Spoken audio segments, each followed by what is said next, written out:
Hello everyone, this is Sakshi Vishnoi. Welcome to Magnet Brains, एक ऐसा channel जहां पर आपको मिलते हैं किंडरगार्टन से लेकर 12th क्लास तक के सारे ही सब्जेक्ट के वीडियो लेक्चर्स बिल्कुल फ्री ऑफ कॉस्ट।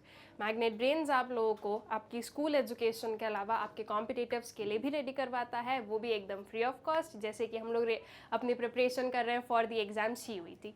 इतना ही नहीं, मैग्नेट ब्रेन्स आप लोगों को अब ये सारा जो हमारे वीडियो लेक्चर्स है इसी के साथ साथ में स्टडी मटेरियल भी प्रोवाइड कर रहा है in the form of books.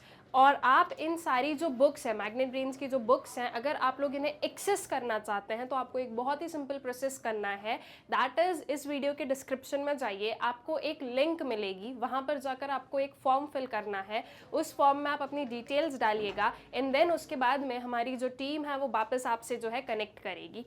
तो आप लोगों को आपकी रिक्वायरमेंट के अकॉर्डिंग जो है बुक्स प्रोवाइड की जाएंगी। जैसे कि हमारी जो बुक्स हैं वो आप लोग देखोगे वेरियस डिविजन्स में डिवाइडेड है, लाइक सैम्पल पेपर्स की अलग हो गई, आपके कंसेप्चुअल चीज़ों की अलग हो गई, ठीक है, जो आपके क्वेश्चन बेस्ड हैं उनकी अलग हो गई। तो ऐसे करके जो है हर एक चीज़ जो है वो प्रॉपर्ली डिवाइडेड है, जिससे कि आपका जो भी एक पर्टिकुलर मेन फोकस रहेगा आप उस पर जो है क्या कर सकते हैं, पूरी अच्छे से जो है उसकी प्रिपरेशन कर सकते हैं। ठीक है, तो दैट मीन्स कि मैग्नेट ब्रेन्स आप लोगों को quality education free of cost तो प्रोवाइड कर ही रहा है, लेकिन उसी के साथ साथ में आप मैग्नेट ब्रेन्स आप लोगों को बुक्स वगैरह भी प्रोवाइड कर रहे हैं, ताकि आप लोगों की जो पूरी प्रिपरेशन और जो पूरी स्टडी है वो बहुत ही अच्छे से हो सके।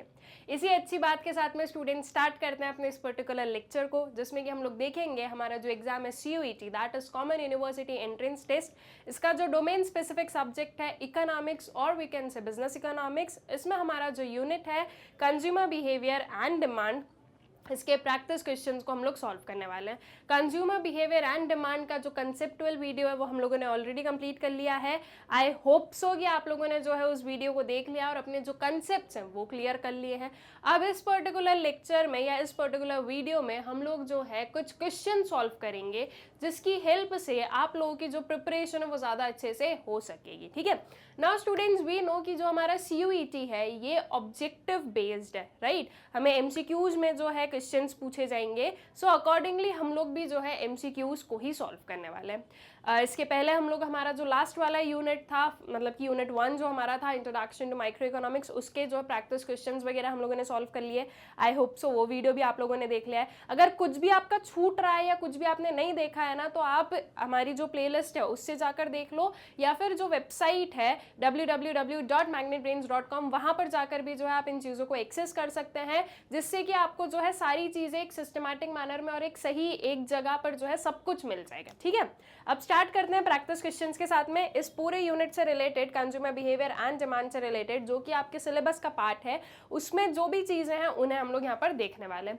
अब जैसे कि अगर मैं कंज्यूमर बिहेवियर की बात करूँ, तो जो हम लोगों ने अपनी 12th स्टैंडर्ड में पढ़ा उसमें हम लोगों ने जो है ऑर्डिनरी अप्रोच भी पढ़ा था और कार्डिनल अप्रोच भी पढ़ा था। ठीक है, ऑर्डिनल और कार्डिनल अप्रोच दोनों पढ़ा था। लेकिन जब हम बात करते हैं CUET की, तो इस पर्टिकुलर एग्जाम में जो आपका सिलेबस है उसके अकॉर्डिंग आपको एक ही अप्रोच पढ़नी है, दैट इज कार्डिनल। एंड उसमें जो है आपको सिंगल कमोडिटी का इक्विलिब्रियम एंड डबल कमोडिटी का इक्विलिब्रियम, ये दोनों चीज़ें देखनी है। बाकी की जो हमारी चीज़ें हैं लाइक इंडिफरेंस कर्व, बजट, जो लाइन है हमारा बजट सेट, ये सारा जो चीज़ें हैं वो वाला जो पर्टिकुलर पार्ट है वो आपके CUET में नहीं आएगा। ठीक है, इसलिए उससे रिलेटेड आप लोग यहाँ पर क्वेश्चंस भी नहीं देखने वाले हो। ऑल राइट, अब स्टार्ट करते हैं चैप्टर के साथ, जो हमारे क्वेश्चंस हैं उनके साथ में। अगर आपको किसी भी पॉइंट पर ये लगे कि ये चीज़ हमें समझ में नहीं आई है, तो आपको एक सिंपल सी चीज़ करनी है, जो हमारे वीडियोज ऑलरेडी बन चुके हैं, मतलब कि जो ऑलरेडी आप लोगों को मिल जाएंगे चैनल पे, जिसमें कि कंसेप्ट हम लोगों ने पढ़े हैं, एक बार उसे जाकर देख लीजिएगा, ताकि आपके जो कंसेप्ट है वो अगर क्लियर हो जाएंगे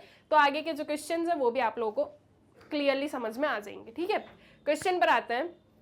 total utility is maximum when, जो टोटल यूटिलिटी है वो मैक्सिमम कब होती है, ठीक है, ये हमें बताना है। Options are marginal utility is 0, b marginal utility is at its highest point, marginal utility is equal to average utility and average utility is maximum. ठीक है, अब आपको बताना है कि जो आपकी टोटल यूटिलिटी है वो इनमें से कौन से केस में जो है उसके मैक्सिमम पर होती है। ठीक है, अब स्टूडेंट्स जब हम लोगों ने टोटल यूटिलिटी मार्जिनल यूटिलिटी पढ़ी थी तो मैंने जो है आप लोगों को ये चीज़ें बहुत अच्छे से बताई थी और इसे डायग्राम के साथ में बताया था, जिससे कि चीज़ें आप लोगों को जो है काफ़ी अच्छे से समझ में आ जाए। तो एक बार मैं वापस उस डायग्राम को ड्रॉ करूंगी और तब तक आपको क्या करना है, तब तक जो है सिर्फ इसी क्वेश्चन में नहीं, आगे आने वाले सारे क्वेश्चन में आप लोगों को यही करना है कि मैं आंसर बताऊं उसके पहले आप अपने एंड पर जो है इसका आंसर नोट डाउन करो और फिर उसे चेक करो, ठीक है, जो मैं आंसर बताने वाली हूँ। और खुद को जो है आपको एग्जामिन करना है कि आपको कितनी चीजें बन रही है, कितने क्वेश्चंस को आप सॉल्व कर पा रहे हो। ऑलराइट,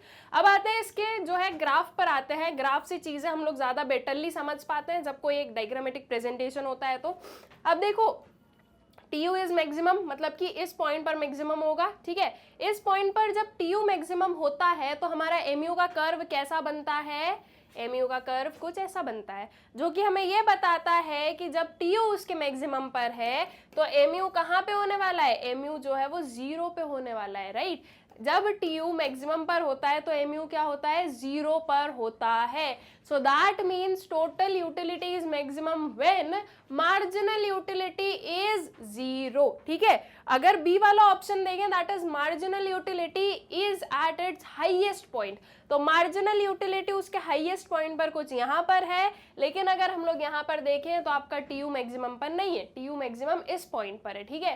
तो आपका ऑप्शन बी गलत है। Marginal utility is average to is equal to average utility, MU is equals to AU। अब MU और AU के इक्वल होने से TU मैक्सिमम पर कैसे होगा, ये चीज नहीं होगी, ठीक है। अगर मैं बोल रही हूँ कि मार्जिनल यूटिलिटी और जो आपका टोटल यूटिलिटी है वो क्या है, सॉरी, मार्जिनल यूटिलिटी और एवरेज यूटिलिटी अगर एक दूसरे के इक्वल है, सो दैट मीन्स कुछ ऐसा पॉइंट, और इस पॉइंट पर जो है आपका मार्जिनल यूटिलिटी 0 नहीं होगा। अगर आपका जो TU है वो मैक्सिमम पर सिर्फ एक ही टाइम पर होता है, जब आपका मार्जिनल यूटिलिटी उसके 0 पर होता है, ठीक है। सो अकॉर्डिंगली आपका करेक्ट आंसर क्या हो जाएगा, your option A, that is marginal utility is 0, ठीक है। फिर चलते हैं नेक्स्ट वाले क्वेश्चन पर। What does the area under the marginal utility curve depict, ठीक है। वो मार्जिनल यूटिलिटी कर्व के अंदर का जो एरिया है वो क्या डिपिक्ट करता है, दैट मीन्स कि मैंने बनाया ये एक कर्व, अब ये जो एरिया है ये आपका क्या डिपिक्ट करने वाला है, ये हमें बताना है, ठीक है। Options are average utility, b is total utility, c is indifference curve and D is consumer equilibrium. अब सबसे पहले इस पर आओ, डी वाले ऑप्शन पर, कंज्यूमर इक्विलिब्रियम। कंज्यूमर जो है वो उसके इक्विलिब्रियम पर कब होता है, उसकी क्या कंडीशन है।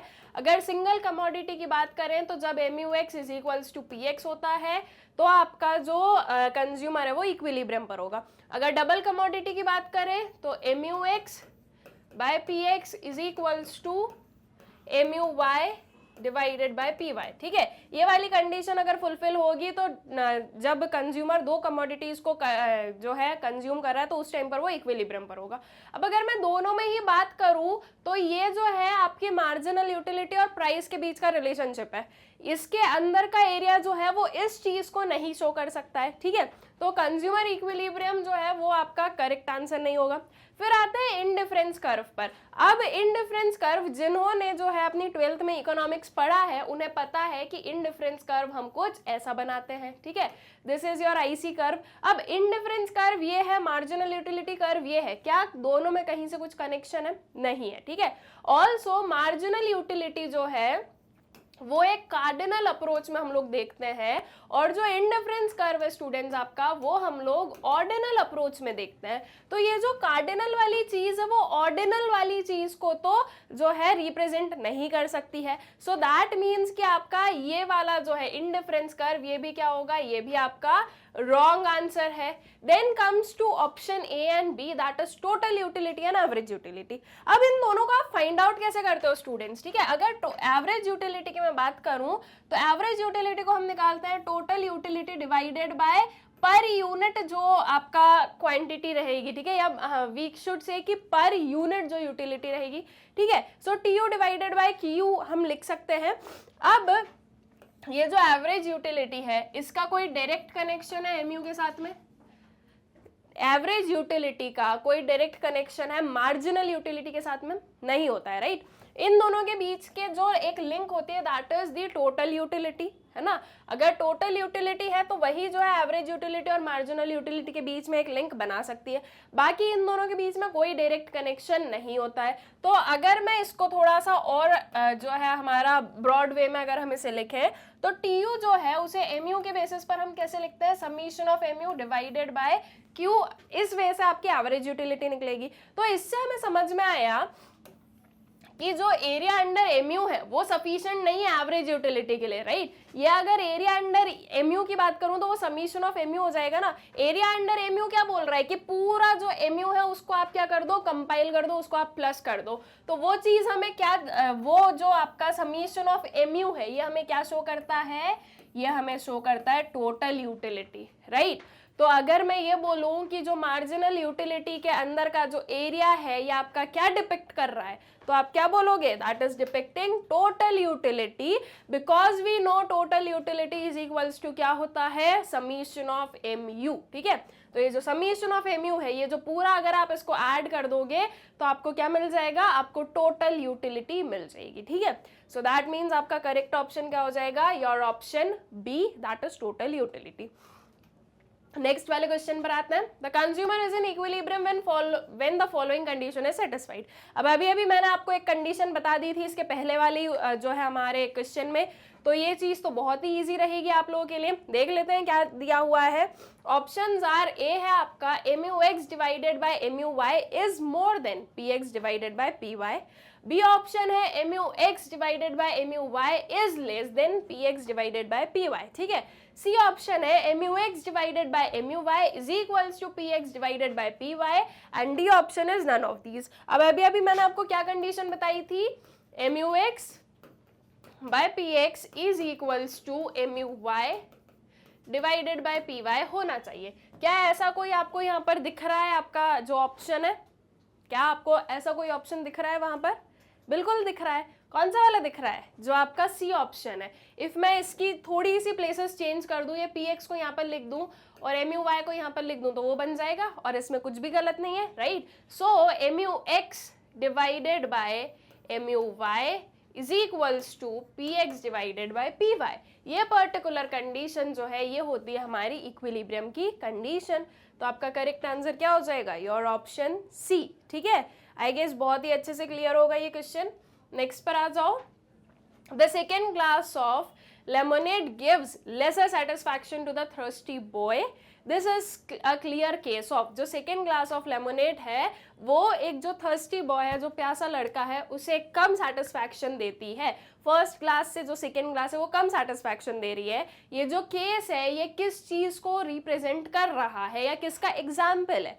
Options are, a law of demand, b law of diminishing returns, c law of diminishing utility and d law of supply. बहुत ही क्लियर आंसर होगा, that is your option C, that is law of diminishing utility. Law of diminishing marginal utility आप उसे कह लो या आप उसे law of diminishing utility कह लो, दोनों ही चीजें क्या रहेंगी, सही रहेंगी, ठीक है। तो आपका जो ऑप्शन सी है that would be your correct option, ठीक है। फिर आते हैं नेक्स्ट वाले क्वेश्चन पर। The price elasticity of demand for hamburger is, जो एक हैमबर्गर है उसकी जो प्राइस इलास्टिसिटी ऑफ डिमांड है वो क्या होगी? ऑप्शंस है हमारे पास में और इन ऑप्शंस को पढ़कर जो है हमें करेक्ट आंसर अपना बताना रहेगा। ऑप्शंस आपके पास में, the change in the quantity demanded of hamburger when the hamburger increases by 30 पैसे पर रुपी, ठीक है। जो आपका ऑप्शन ए है वो बोल रहा है कि जब हैमबर्गर की जो प्राइस है वो 30 पैसे पर रुपी से अगर इंक्रीज होती है तो उस टाइम पर कितना चेंज इन क्वांटिटी डिमांडेड है, that is the price elasticity of demand, ठीक है। थोड़ा सा जो है ना इसके ऑप्शंस आप लोगों को बहुत ही ध्यान से पढ़ने हैं, बिकॉज इसका जो आंसर है वो आपको ऑप्शंस को ही जो है एलिमिनेट करके और एक चूज करना पड़ेगा, ठीक है। हर एक ऑप्शन आपको एक जैसा दिखेगा लेकिन बस एक वर्ड का डिफरेंस रहेगा जो कि आपका सही ऑप्शन में आने वाला है। अब देखते हैं आगे वाला। Next, the percentage increase in the quantity demanded of hamburger when the price of hamburger falls by 1% per रुपी, ठीक है। फिर सी पर आते हैं, the increase in the demand for hamburger when the price of the hamburger falls 10% per rupee, and D is the decrease in the quantity demanded of hamburger when the price of hamburger falls by 1% per रुपी, ठीक है। सबसे पहली चीज, price elasticity of demand को हम कैसे find out करते हैं, या उसका मतलब क्या है? उसका मतलब है कि कितना परसेंटेज चेंज हो रहा है क्वांटिटी डिमांडेड में, किसकी वजह से? जो परसेंटेज चेंज इन प्राइस है उसकी वजह से, ठीक है। तो जब मैं प्राइस इलास्टिसिटी ऑफ डिमांड की बात कर रही हूँ स्टूडेंट्स, तो हमें क्या चाहिए? हमें चाहिए परसेंटेज चेंज, ठीक है। जब हम प्राइस इलास्टिसिटी ऑफ डिमांड की बात कर रहे हैं तो हमें क्या चाहिए? परसेंटेज चाहिए, परसेंटेज चेंज चाहिए। अब अगर मैं फर्स्ट वाला ऑप्शन देखूं तो क्या बोल रहा है? The change in quantity demanded. क्या हमें सिर्फ चेंज इन क्वांटिटी डिमांडेड चाहिए? नहीं, हमें percentage change in quantity demanded चाहिए, राइट। तो इसके लिए आपका जो ऑप्शन ए है ये क्या होगा? ये आपका रॉन्ग ऑप्शन हो जाएगा। अगर बी वाले ऑप्शन को देखें तो ये क्या बोल रहा है कि कितना परसेंटेज इंक्रीज है क्वांटिटी डिमांडेड में of hamburger when the price of hamburger falls by 1% per rupee, ठीक है। जो आपका ऑप्शन भी है वो बोल रहा है कि आपका जो परसेंटेज चेंज इन प्राइस है that is 1% and percentage change in quantity demanded कितना इंक्रीज है, वो चीज आपका price elasticity of demand show करेगा हैमबर्गर का। क्या ये चीज सही है? क्या है दोनों ही जगह पर सही है? प्राइस और जो आपके क्वांटिटी डिमांडेड है दोनों ही सही लिखी हुई है, बिल्कुल सही लिखी हुई है। तो अभी तक के हिसाब से हमारा जो ऑप्शन भी है ये सही है। अभी सी और डी को एक बार और देख के आते हैं हम लोग। द इंक्रीज इन डिमांड, ठीक है, यहाँ पे क्या बता दिया? Increase in demand, percentage increase नहीं बोला है, इंक्रीज बोला है सीधा सीधा।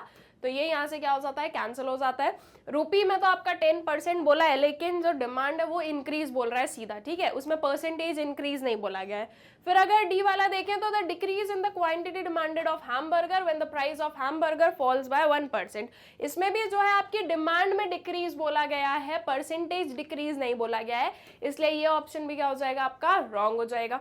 तो आपका करेक्ट ऑप्शन क्या आ जाएगा? Your option B, that is the percentage increase in quantity demanded of hamburger when the price of hamburger falls by 1% per rupee. All right, I guess question is clear to you. Next वाले पर आ जाते हैं। Next question को देखते हैं कि क्या है हमारे पास में। When economists speak of the utility of a certain good, they are referring to, options are the demand for the good, B, the usefulness of the good and consumption, C, the satisfaction gained from consuming the good, and D, the rate at which consumers are willing to exchange one unit of good for any other one, ठीक है। क्या बोला गया है? Utility के बारे में हम लोग बात कर रहे हैं कि जब इकोनॉमिक्स जो है यूटिलिटी की बोल रहे हैं कि इस पर्टिकुलर गुड की इतनी यूटिलिटी है, तो उसका मतलब क्या है, वो किस चीज से रेफर कर रहे हैं, ठीक है। नाउ वी नो कि यूटिलिटी का मतलब क्या होता है students? That is the want satisfying power, right यही बोलते हैं हम यूटिलिटी को कि यूटिलिटी क्या है? यूटिलिटी जो है वो एक वांट सैटिस्फाइंग पावर है, और वी कैन से कि यूटिलिटी जो है वो हमारा एक मेजरमेंट है ऑफ दी सैटिस्फैक्शन, ठीक है, कि एक गुड को कंज्यूम करके आपको कितना सैटिस्फैक्शन मिला है वो आप यूटिल्स में जो है बताते हैं, ठीक है, and that is known as the utility.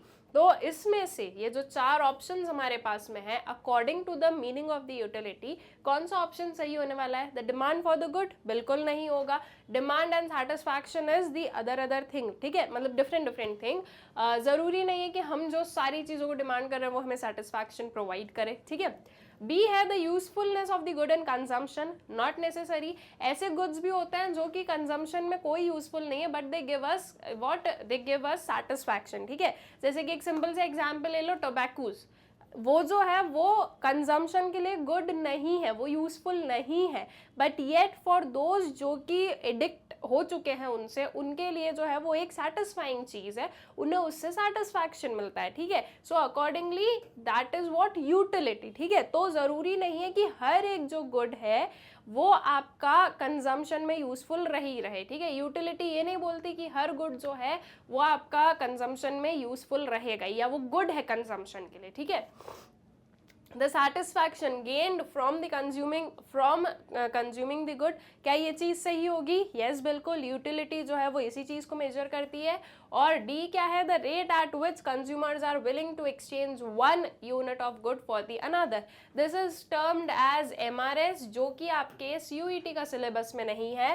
That is marginal rate of substitution, ठीक है। आप एक गुड के बदले में दूसरे गुड को कितना जो है आप सब्सटीट्यूट कर सकते हो, ठीक है, वो आपके इंडिफरेंस कर्व के अंदर आता है। है, तो वो वाला पार्ट जो है वो हमारे CUET के सिलेबस में नहीं है, इसलिए हमने उसे कवर भी नहीं किया है। लेकिन जिन्होंने पढ़ा है 12th स्टैंडर्ड में उसे पता है कि MRS के बारे में थोड़ा बहुत जो है नॉलेज है। सो अकॉर्डिंगली अगर हम सिर्फ इस क्वेश्चन की बात करें तो इसका जो करेक्ट आंसर है that would be your option C, that is the satisfaction gained from consuming the good. All right, I guess clear है क्वेश्चन। नेक्स्ट पर आ जाते हैं। Which of them can be referred to as point of satiety? इनमें से क्या है जो कि point of satiety हम जो है उसे टर्म दे सकते हैं? Utility, marginal utility is negative, marginal utility is 0, total utility is rising and total utility is falling. ठीक है, सो इसमें से हमें बताना है कि पॉइंट ऑफ सेटाइटी हम किस पॉइंट पर बोलते हैं। ठीक है, तो पॉइंट ऑफ सेटाइटी स्टूडेंट्स, जब हम लोगों ने मार्जिनल यूटिलिटी टोटल यूटिलिटी पढ़ा था तो उस टाइम पर मैंने आप लोगों को बताया था कि पॉइंट ऑफ सेटाइटी हम किसे कहते हैं। ठीक है, सो ऑप्शंस अगर देखें, मार्जिनल यूटिलिटी इज नेगेटिव। ठीक है, जब आपकी मार्जिनल यूटिलिटी नेगेटिव में चली जाती है तो क्या हम उसे पॉइंट ऑफ सेटाइटी बोलते हैं? नहीं। पॉइंट ऑफ सेटाइटी कहाँ पर आता है? इस पर्टिकुलर पॉइंट पर। ठीक है, this is the point of सेटाइटी। So accordingly यहाँ पर हम लोग क्या देख रहे हैं कि आपकी जो मार्जिनल यूटिलिटी है वो क्या है? वो 0 है। ठीक है, सो पॉइंट ऑफ सेटाइटी आपको कब मिलेगा, या पॉइंट ऑफ सेटाइटी जो है वो हम किस पर्टिकुलर पॉइंट को कहते हैं? तो that is when marginal utility is 0। ठीक, नेक्स्ट वाले पर आ जाओ।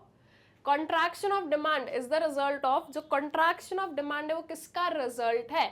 Options are decrease in the number of consumers, B increase in the price of goods concerned, C increase in the price of other goods and D decrease in the income of the purchaser. सबसे पहली चीज की contraction की बात कर रहे हैं, तो कॉन्ट्रैक्शन जो है वो किसका जो है हमारा रिजल्ट है? क्या वो मूवमेंट करवाता है आपके जो डिमांड कर्व है उसमें, या फिर शिफ्ट करवाता है? ठीक है, अगर ये दोनों में आपने बता दिया कि क्या चीज हो रही है तो आगे का आंसर भी आप बहुत ही इजीली बता दोगे। अब कॉन्ट्रैक्शन की बात हो रही है स्टूडेंट्स, कॉन्ट्रैक्शन कहाँ पर होता है? मूवमेंट में होता है, राइट। कॉन्ट्रैक्शन और एक्सपांशन, ये दो चीजें जो है हम लोगों ने किस में पढ़ी है? आपके मूवमेंट में। और जब हम बात करते हैं शिफ्ट की, तो शिफ्ट कैसा होता है? शिफ्ट या तो राइटवर्ड होगा या फिर लेफ्टवर्ड होगा। ठीक है, यही चीज देखिए। और इसे increase in demand, decrease in demand भी हम कह सकते हैं।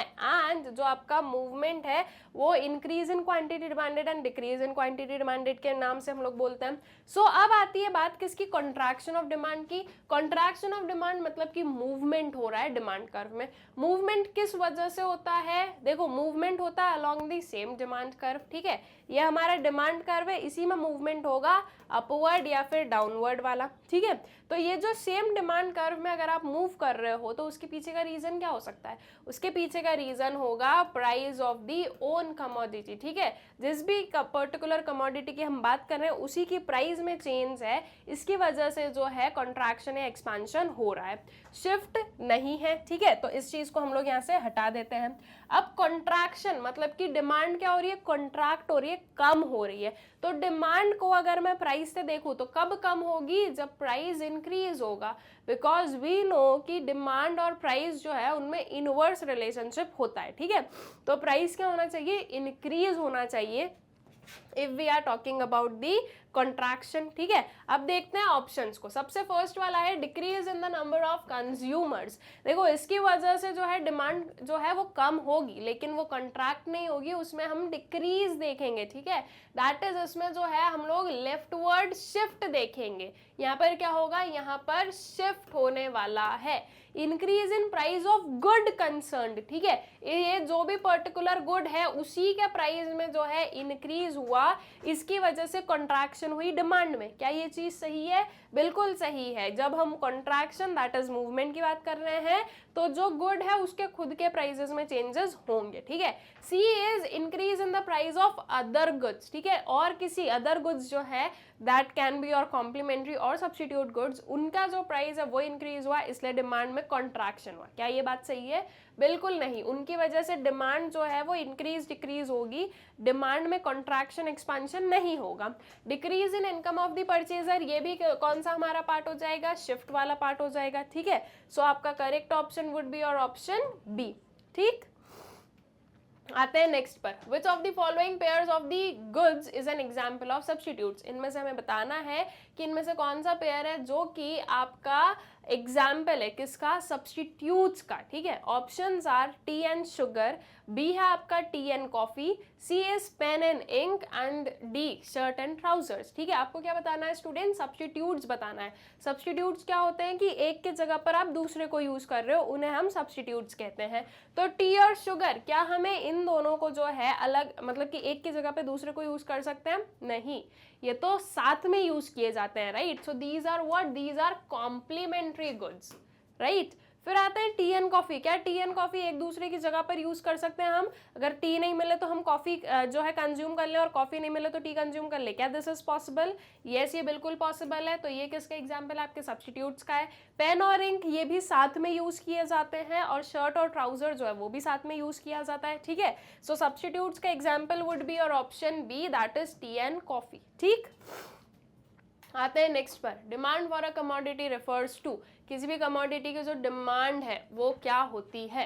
Dzire for the commodity, B option is need for the commodity, C option quantity demanded of that commodity, and D option quantity of the commodity demanded at a certain point, at a certain price during any particular period of time। ठीक है, तो demand for a commodity का मतलब हम क्या बोल रहे हैं, ऐसी क्वांटिटी किसी भी कमोडिटी की जो कि हम डिमांड कर रहे हैं एक सर्टेन प्राइस पर during any particular period of time. ठीक है, तो अब अगर देखा जाए तो कहीं ना कहीं ये जो सारे ही ऑप्शंस हैं ये आपको एक सही जो है बता रहे हैं, मतलब कि टूटा फूटा ही सही, लेकिन वो आपका डिमांड शो कर रहा है। बट हमें क्या चाहिए, हमें इसमें से बेस्ट आंसर को चूज करना होगा, एंड बेस्ट आंसर आप लोगों को भी जो है समझ में आ ही गया होगा, that would be your option D. ठीक है, that is the quantity of a commodity demanded at a certain price during any particular period of time. All right, ये होती है डिमांड। फिर आ जाओ नेक्स्ट पर, a consumer buys two goods X and Y, he would be in equilibrium when. एक consumer दो goods को बाय कर रहा है, एक्स और वाई को, वो इक्विलिब्रियम पर कब होगा? हमें जो है ये चार ऑप्शन में से जो करेक्ट हमारी इक्विलिब्रियम वाली ऑप्शन है, या हमारी जो स्टेट है इक्विलिब्रियम वाली, उसे हमें चूज करना है। ठीक है, ऑप्शन है आप लोगों के पास में, A M U X P X is equals to M U Y P Y, B M U X M U Y is equals to M U M, C है आप लोगों के पास में M U X P X is equals to M U Y P X, and D option is P X P Y is equals to M U M. ठीक है, correct वाला option बताना है, बहुत ही इजीली आप लोग बता दोगे। जो आपके इनकरेक्ट ऑप्शंस है उसमें बहुत ज़्यादा इनकरेक्टनेस नहीं है, बस एक थोड़ी थोड़ी सी चेंजेस है। जैसे कि अगर मैं सी ऑप्शन देखूँ तो यहाँ पर जो है पी एक्स लिख दिया, अगर ये पी वाई होता तो ये ऑप्शन हमारा सही हो जाता। ठीक है, तो बस वही चीज़ है कि आपको जो है चीज़ों को, जो ऑप्शंस होते हैं उन्हें क्या करना है, उन्हें ध्यान से पढ़ना है। ठीक है, फुल कंसंट्रेशन के साथ में, क्योंकि कभी कभी जो है ऐसे ही कंफ्यूजन में या ऐसे ही जो है जल्दी जल्दी में आप कुछ गलतियां कर देते हो। ये वाला ऑप्शन आपका फर्स्ट वाला है, इसलिए आप बहुत ही इजीली बोल दोगे कि हाँ ये ऑप्शन सही है, लेकिन वही अगर ये यहाँ पर डी पर होता तो देयर वर चांसेस कि आप जो है कोई गलती कर सकते थे। ठीक है, इसीलिए जो है चीज़ों को, जो ऑप्शंस है आपके, जो क्वेश्चंस है आपके, उन्हें आपको बहुत ही क्लियरली जो है पढ़ना है। ठीक है, तो इसमें आपका करेक्ट ऑप्शन क्या हो जाएगा, your option A, that is M U X P X is equals to M U Y P Y. ठीक है, नेक्स्ट पर आ जाओ, in case of single commodity the consumer will be in equilibrium when. जब single commodity का case है तो जो कंज्यूमर है वो इक्विलिब्रियम पर कब होगा? Options are MUX by MUY is equals to MUM, MUX PX is equals to MUM, PX PY is equals to MUX and MUX is equals to MUM। ठीक है, अब हमें क्या पता है, हमें पता है कि MUX is equals to PX जब होता है तब हम बोलते हैं कि हमारा जो कंज्यूमर है वो किस पर है, इक्विलिब्रियम पर है। ऑल्सो स्टूडेंट्स वी नो कि ये जो पूरा हमारा MUX और PX है इसे हम लोग सबसे पहले जो है मनी के टर्म्स में लिखते हैं। दैट मीन्स कि हमारी जो यूटिलिटी है उसे हम मनी के टर्म्स में कन्वर्ट करते हैं, तो वो कुछ हमारे पास में ये आता है। ठीक है, अब हम ये मानते हैं कि जो आपका MUM है वो क्या है, वो आपके प्राइस के इक्वली होता है, राइट। दैट मीन्स अगर मैं किसी भी चीज़ का प्राइस पे कर रही हूँ 50 रुपीज़, तो हम यही अज्यूम करते हैं कि हाँ उससे हमें जो यूटिलिटी मिल रही है इन दी टर्म्स ऑफ मनी, ठीक है, तो वो मुझे 50 यूटिल्स की मिल रही है, ठीक है। सो अकॉर्डिंगली ये दोनों जो चीज़ें हैं ये क्या हो जाती है, सेम हो जाती है। इसीलिए हम क्या करते हैं, इसीलिए हम जो है इस MUM को किससे सब्सटीट्यूट कर देंगे, यहाँ पर px से सब्सटीट्यूट कर देते हैं। So that goes to MUX is equals to px, ठीक है। तो ये वाली कंडीशन तो है ही है, लेकिन अगर हमारे पास में ऐसे क्वेश्चन आ जाए तो उसके अकॉर्डिंग आपका करेक्ट ऑप्शन कौन सा होगा, वो वाला जिसमें आप लोग बोल रहे हो कि MUX px is equals to MUY हो रहा है, ठीक है। सो दैट मीन्स आपका करेक्ट ऑप्शन कौन सा होगा, और ऑप्शन बी, ठीक। फिर आ जाओ नेक्स्ट पर, suppose the price of Pepsi increases, we will expect that the demand curve of Coca Cola to, ठीक है, the demand curve of Coca Cola to. हम क्या बोल रहे हैं कि हमें ये मानना है कि जो पेप्सी है उसका प्राइस क्या हो रहा है, इंक्रीज हो रहा है, ठीक है। नाउ पेप्सी और कोका कोला क्या है स्टूडेंट्स, पेप्सी और Coca Cola are substitutes, right. ये दोनों क्या है, ये दोनों सब्स्टिट्यूट्स है। अगर मैं बोल रही हूँ कि पेप्सी की प्राइस बढ़ रही है तो इसकी डिमांड क्या होगी, इसकी डिमांड कम होगी। जनरल हमारा जो लॉ ऑफ डिमांड चलता है उसके हिसाब से कि अगर प्राइस बढ़ रही है तो उसकी डिमांड कम होगी। अब वहीं हम बोल रहे हैं कि कोका कोला की जो प्राइस है वो कैसी है, वो सेम है, ठीक है। इसकी प्राइस के बारे में नहीं बात किया गया, मतलब कि प्राइस सेम है। अब जब पेप्सी की प्राइस बढ़ेगी तो इसकी डिमांड कम हुई, तो ये लोग जो है इन्हें इनकी वांट को फुलफिल करना है, इनकी डिमांड को फुलफिल करना है, तो ये क्या करेंगे, ये चले जाएंगे इसके सब्स्टिट्यूट पर। क्यों, क्योंकि इसकी प्राइस तो सेम है ना कंपैरेटिवली। अब जो इसका प्राइस इंक्रीज है उसके बाद में कोका कोला जो है वो उन्हें चीप रेट्स पर मिल रहा है, अगर हम कंपैरेटिवली बात करें तो दैट मीन्स कि यहाँ पर जो डिमांड है वो क्या हो जाएगी, इंक्रीज हो जाएगी। तो if suppose the price of Pepsi increases, तो हम लोग क्या एक्सपेक्ट कर रहे हैं, कोका कोला के डिमांड कर्व में हम लोग क्या एक्सपेक्ट कर रहे हैं कि ये जो कोका कोला है इसका डिमांड कर्व आपका कहाँ शिफ्ट होने वाला है, राइट वर्ड, राइट। ये जो है आपका कोका कोला का जो डिमांड कर्व है वो क्या होगा, वो आपका राइट वर्ड साइड शिफ्ट होगा, राइट। राइट वर्ड शिफ्ट होगा मतलब कि वो आपको ये शो कर रहा है कि जो डिमांड है वो क्या हो रही है, वो इंक्रीज हो रही है, ठीक है। ऑप्शंस देखें अब क्या क्या गिवन है। ए ऑप्शन है shift towards right, B option is A option is shift towards left है, बी है आपका शिफ्ट टूवर्ड्स राइट, सी है आपका initially shift towards left and then to the right, और सी है आपका remains at the same level. तो अब आपका सही ऑप्शन कौन सा हो जाएगा, that would be your option B, that is shift towards right, ठीक है। सो कैसे जो है वो राइट में शिफ्ट हुआ है, आई गेस ये चीज आप लोगों को समझ में आ गई, बिकॉज उसकी डिमांड इंक्रीज हो रही है इसलिए उसका जो कर्व है वो क्या होगा, वो राइट वर्ड शिफ्ट होगा। और डिमांड इंक्रीज क्यों हुई, बिकॉज जो उसका सब्स्टिट्यूट है उसकी प्राइस इंक्रीज हुई थी, ठीक है। तो जब सब्स्टिट्यूट की प्राइस में चेंजेस की वजह से अगर खुद की डिमांड में कोई चेंज हो रहा है तो वो शिफ्ट लेकर आता है, ठीक है। So that means your option B would be the correct option. Next वाले क्वेश्चन पर आ जाओ। Movement along the demand curve for soft drink is best described as, ठीक है।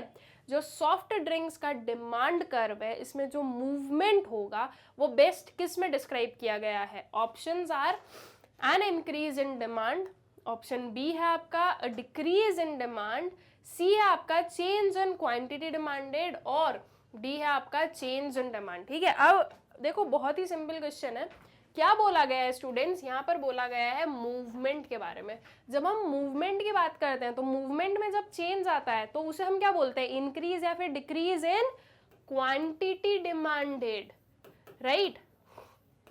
जब भी हम मूवमेंट की बात करते हैं तो हम इंक्रीज इन क्वांटिटी डिमांडेड या फिर डिक्रीज इन क्वांटिटी डिमांडेड बोलते हैं, और जब हम शिफ्ट की बात करते हैं तो हम डायरेक्टली क्या बोलते हैं, increase in demand, decrease in demand, ठीक है।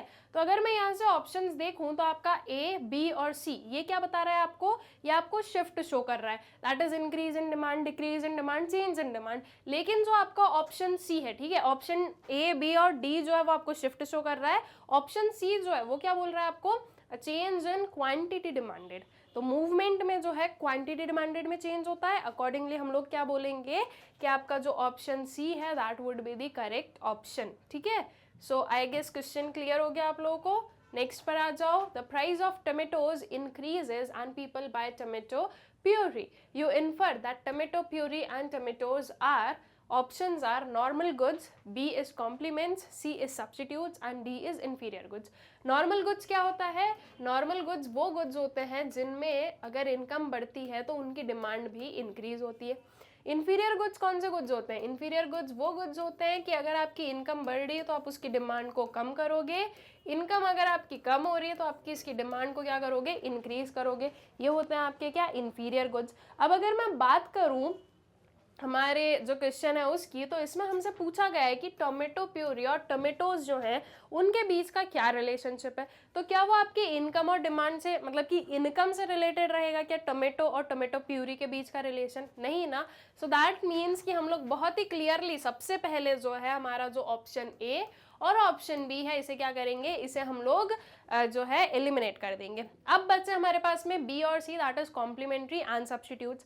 अब मैंने आपको जब इसके सारे कंसेप्ट पढ़ाए थे तब भी बोला था कि एक एग्जाम्पल आपके माइंड में फिक्स कर लो कि कॉम्प्लीमेंट में हमें ये लेना है और सब्स्टिट्यूट्स में हमें ये लेना है. अगर आप लोगों ने मेरे वीडियोस देखे और अगर मेरे अकॉर्डिंग चल रहे हो, ठीक है, तो आई एम अज्यूमिंग कि आपने जो है सब्स्टिट्यूट्स में लिया है पेप्सी एंड कोका कोला या फिर टी कॉफी, कुछ भी ले लो, ठीक है. और वहीं अगर मैं कॉम्प्लीमेंट्स की बात करूं तो कॉम्प्लीमेंट्स में जो है आपने या तो कार पेट्रोल लिया होगा या टी शुगर हम ले लें, कुछ भी ले सकते हैं, ठीक है. तो ये एग्जाम्पल्स हमने लिए. कॉम्प्लीमेंट्स टी और शुगर आप एक साथ में जो है यूज करोगे तब जो है क्या होगा? तब आपका जो वांट है वो फुलफिल होगा, ठीक है. और वहीं जब हम सब्स्टिट्यूट्स की बात कर रहे हैं तो एक की जगह पर हम दूसरे को यूज कर सकते हैं. अब अभी अभी हम लोग एक चीज देख कर आए थे, दैट इज पेप्सी का प्राइस बढ़ा तो उसकी वजह से कोका कोला की डिमांड बढ़ी, ठीक है, बिकॉज पेप्सी की डिमांड कम हुई और इसके प्राइस में तो कोई चेंज था ही नहीं, ये हमने गिवन गुड माना था. ऑलराइट, सो दैट मीन्स कि जब प्राइस बढ़ती है सब्स्टिट्यूट की तो उसकी वजह से जो गिवन गुड है उसकी डिमांड बढ़ती है. जब हम कॉम्प्लीमेंट पर आए, टी की मान लो प्राइस इंक्रीज हुई तो टी क्या प्राइस में इंक्रीज की वजह से टी की डिमांड कम होगी, और जब टी हम कम डिमांड कर रहे हैं तो हमें शुगर भी कम लगेगी क्योंकि अब हम उतनी चाय नहीं बना रहे हैं, तो ये जो डिमांड है वो क्या होगी? वो डिक्रीज होगी. So with increase in T के प्राइस जो शुगर का डिमांड है वो क्या होगा? कम होगा, ठीक है. सो टी एक कॉम्प्लीमेंट है और शुगर क्या हो गया? शुगर जो है एक गिवन गुड है. तो ये हमारे कॉम्प्लीमेंट और सब्स्टिट्यूट्स के बीच का रिलेशनशिप. अब क्वेश्चन पर आते हैं वापस. The price of tomatoes increases and people buy tomato puree, ठीक है. टमेटो का जो प्राइस है वो क्या हुआ? इंक्रीज हुआ है. जैसे कि मैं यहाँ पर बोलूँ कि ये टमेटो का जो है प्राइस इंक्रीज हुआ, मैं पेप्सी को मान लेती हूँ क्या? टमेटो, और यहाँ पर हम टी को मान लेते हैं टमेटो, ठीक है. अब इनमें से देखेंगे कि किस चीज में सही बता रहा है. तो अगर टमेटो का प्राइस इंक्रीज हो रहा है तो जो कोका कोला है, अब मैं उसे बोल दूंगी टमेटो प्यूरी, तो इसका जो डिमांड है वो इंक्रीज हो रही है, ठीक है. और अगर मैं कॉम्प्लीमेंट लूं तो टमेटो की प्राइस इंक्रीज हो रही है तो जो प्यूरी है उसकी डिमांड कम होनी चाहिए अगर कॉम्प्लीमेंट की हम बात करें तो. यहाँ पर बोला गया कि जो प्राइस है टमेटो का वो इंक्रीज हो रहा है और अब जो है लोग टमेटो प्यूरी को बाय करने लग गए, मतलब कि टमेटो प्यूरी की जो डिमांड है वो इंक्रीज हो गई है. अब ये चीज कहाँ पे हो रही है? यहाँ पे हम लोग देख रहे हैं कि जो डिमांड है वो इंक्रीज हो रही है, राइट. टमेटो का प्राइस बढ़ा तो उसकी वजह से प्यूरी की डिमांड इंक्रीज हुई, और वहीं अगर मैं कॉम्प्लीमेंट में देखूं तो टमेटो का प्राइस बढ़ेगा तो उसकी वजह से जो प्यूरी की डिमांड है वो क्या होगी? वो कम होगी. तो दोनों में से सही ऑप्शन कौन सा हमें दिख रहा है? For the tomatoes and tomato puree, जो हमारे सब्स्टिट्यूट्स का है, ठीक है. ये जो चीज है कि प्राइस बढ़ने से डिमांड बढ़ा, ये हमें यहाँ पर प्रॉपर्ली शो हो रहा है. सो दैट मीन्स कि टमेटो और टमेटो प्यूरी क्या है? सब्स्टिट्यूट्स है एक दूसरे के. ऑल राइट, फिर चले नेक्स्ट वाले क्वेश्चन पर. अब देखते हैं कि नेक्स्ट क्वेश्चन क्या बोल रहा है. When total demand for a commodity whose price has fallen increases, it is due to. जो टोटल डिमांड है किसी कमोडिटी की जिसका प्राइस क्या हुआ है? फॉल हुआ है, ठीक है. तो उसकी डिमांड इंक्रीज होती है किस पर्टिकुलर चीज की वजह से? Due to income effect, substitution effect, complementary effect और द प्राइस इफेक्ट, ठीक है. अब सिंपल सी चीज है कि किसी चीज का अगर किसी भी गुड का प्राइस कम होता है स्टूडेंट्स, इनकम में कोई चेंज नहीं है, सब्स्टिट्यूशन कॉम्प्लीमेंट्री कोई चेंज नहीं, ठीक है. उस पर्टिकुलर कमोडिटी खुद ही का ही जो है प्राइस कम हुआ, उसकी वजह से उसकी डिमांड इंक्रीज हुई. तो हम इसे कौन सा इफेक्ट बोलने वाले हैं? बहुत simple, that would be the price effect, ठीक है. अगर यहाँ पर कोई सब्स्टिट्यूशन वाली चीज होती, कोई कॉम्प्लीमेंट्स वाली वाली चीज होती, ठीक है, तो हम बोलते हैं आपका बी या सी ऑप्शन। अगर इनकम की वजह से डिमांड इंक्रीज होती तो हम बोलते हैं ए ऑप्शन। लेकिन प्राइस में डिक्रीज की वजह से डिमांड इंक्रीज हो रही है, so that is the price effect. All right, आ जाओ नेक्स्ट वाले क्वेश्चन पर। Which of the following is not correct about consumer equilibrium through utility analysis? इनमें से कौन सा पर्टिकुलर जो है स्टेटमेंट है या ऑप्शन है जो कि करेक्ट नहीं है, किसके बेसिस पर? यूटिलिटी एनालिसिस से जब हम इक्विलिब्रियम को स्टडी कर रहे हैं उस पर, ठीक है। So option A, law of marginal utility does not operate. B है marginal utility of money remains constant.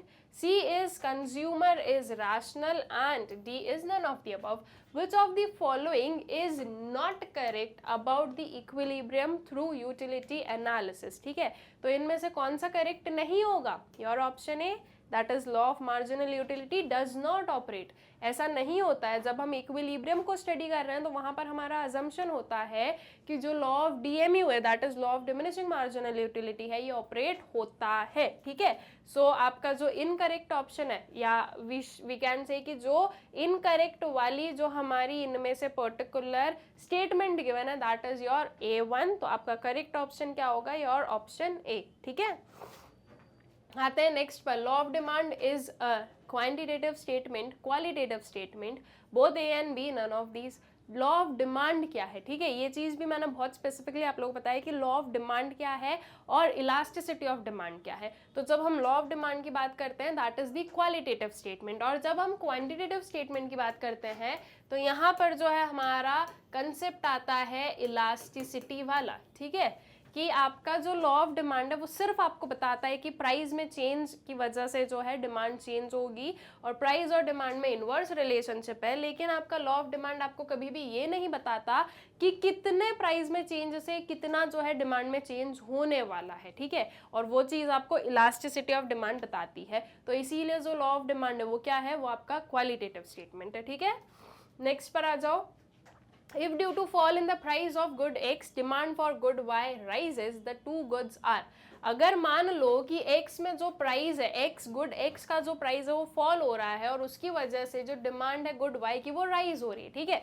Example फिर से लेंगे हम सब्सटीट्यूट्स एंड आपका जो कॉम्प्लीमेंट्स है उसका, ठीक है। ये आ गया हमारे पास में यहाँ पर कोक, इसको मैं शॉर्ट में लिख देती हूँ कोक। यहाँ पर हमने ले लिया टी एंड शुगर, ठीक है। Now given good is Coke और यहाँ पर गिवन गुड कौन सा है? आपका शुगर है, ठीक है। प्राइस अगर पेप्सी का इंक्रीज होगा तो उसकी वजह से जो कोक की डिमांड है वो क्या होगी? इंक्रीज होगी। टी का अगर प्राइस इंक्रीज होगा तो उसकी वजह से जो शुगर की डिमांड है वो कम होगी।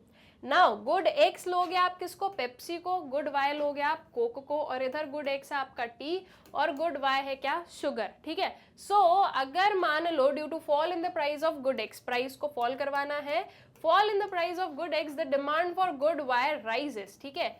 यहाँ पर अगर ये फॉल है स्टूडेंट्स तो कोक की डिमांड में क्या होगा? कोक की डिमांड फॉल होने वाली है, ठीक है। अगर पेप्सी का प्राइस फॉल होगा तो कोक की डिमांड फॉल होगी। तो ये पर्टिकुलर चीज जो ये क्वेश्चन में गिवन नहीं है, तो उसके अकॉर्डिंग ये दोनों जो एक्स और वाई आपके सब्स्टिट्यूट्स नहीं है। अगर टी का प्राइस फॉल होता है तो उसकी वजह से जो शुगर की डिमांड है वो इंक्रीज हो रही है। गुड एक्स का प्राइस कम हुआ तो उसकी वजह से जो गुड वाई की डिमांड है वो क्या हो रही है? राइज हो रही है। दैट मीन्स कि ये जो गुड एक्स और गुड वाई है ये क्या है? ये कॉम्प्लीमेंट्स हैं, ठीक है। तो करेक्ट ऑप्शन क्या हो जाएगा? Your option B, that is complement. Substitutes नहीं है, कॉम्पिटेटिव भी नहीं है। सब्स्टिट्यूट्स और कॉम्पिटेटिव एक काइंड से एकदम सेम ही होता है, राइट। सब्स्टिट्यूट्स वही है, कॉम्पिटेटिव है कि पेप्सी ज्यादा चल रहा है कि कोक ज्यादा चल रहा है। सो सब्स्टिट्यूट और कॉम्पिटेटिव दोनों नहीं है, और नॉट रिलेटेड भी हम नहीं बोलेंगे, बिकॉज जो ये दोनों गुड्स है एक्स और वाई, ये दोनों कैसे रिलेटेड है, कैसे रिलेशन इनके बीच में?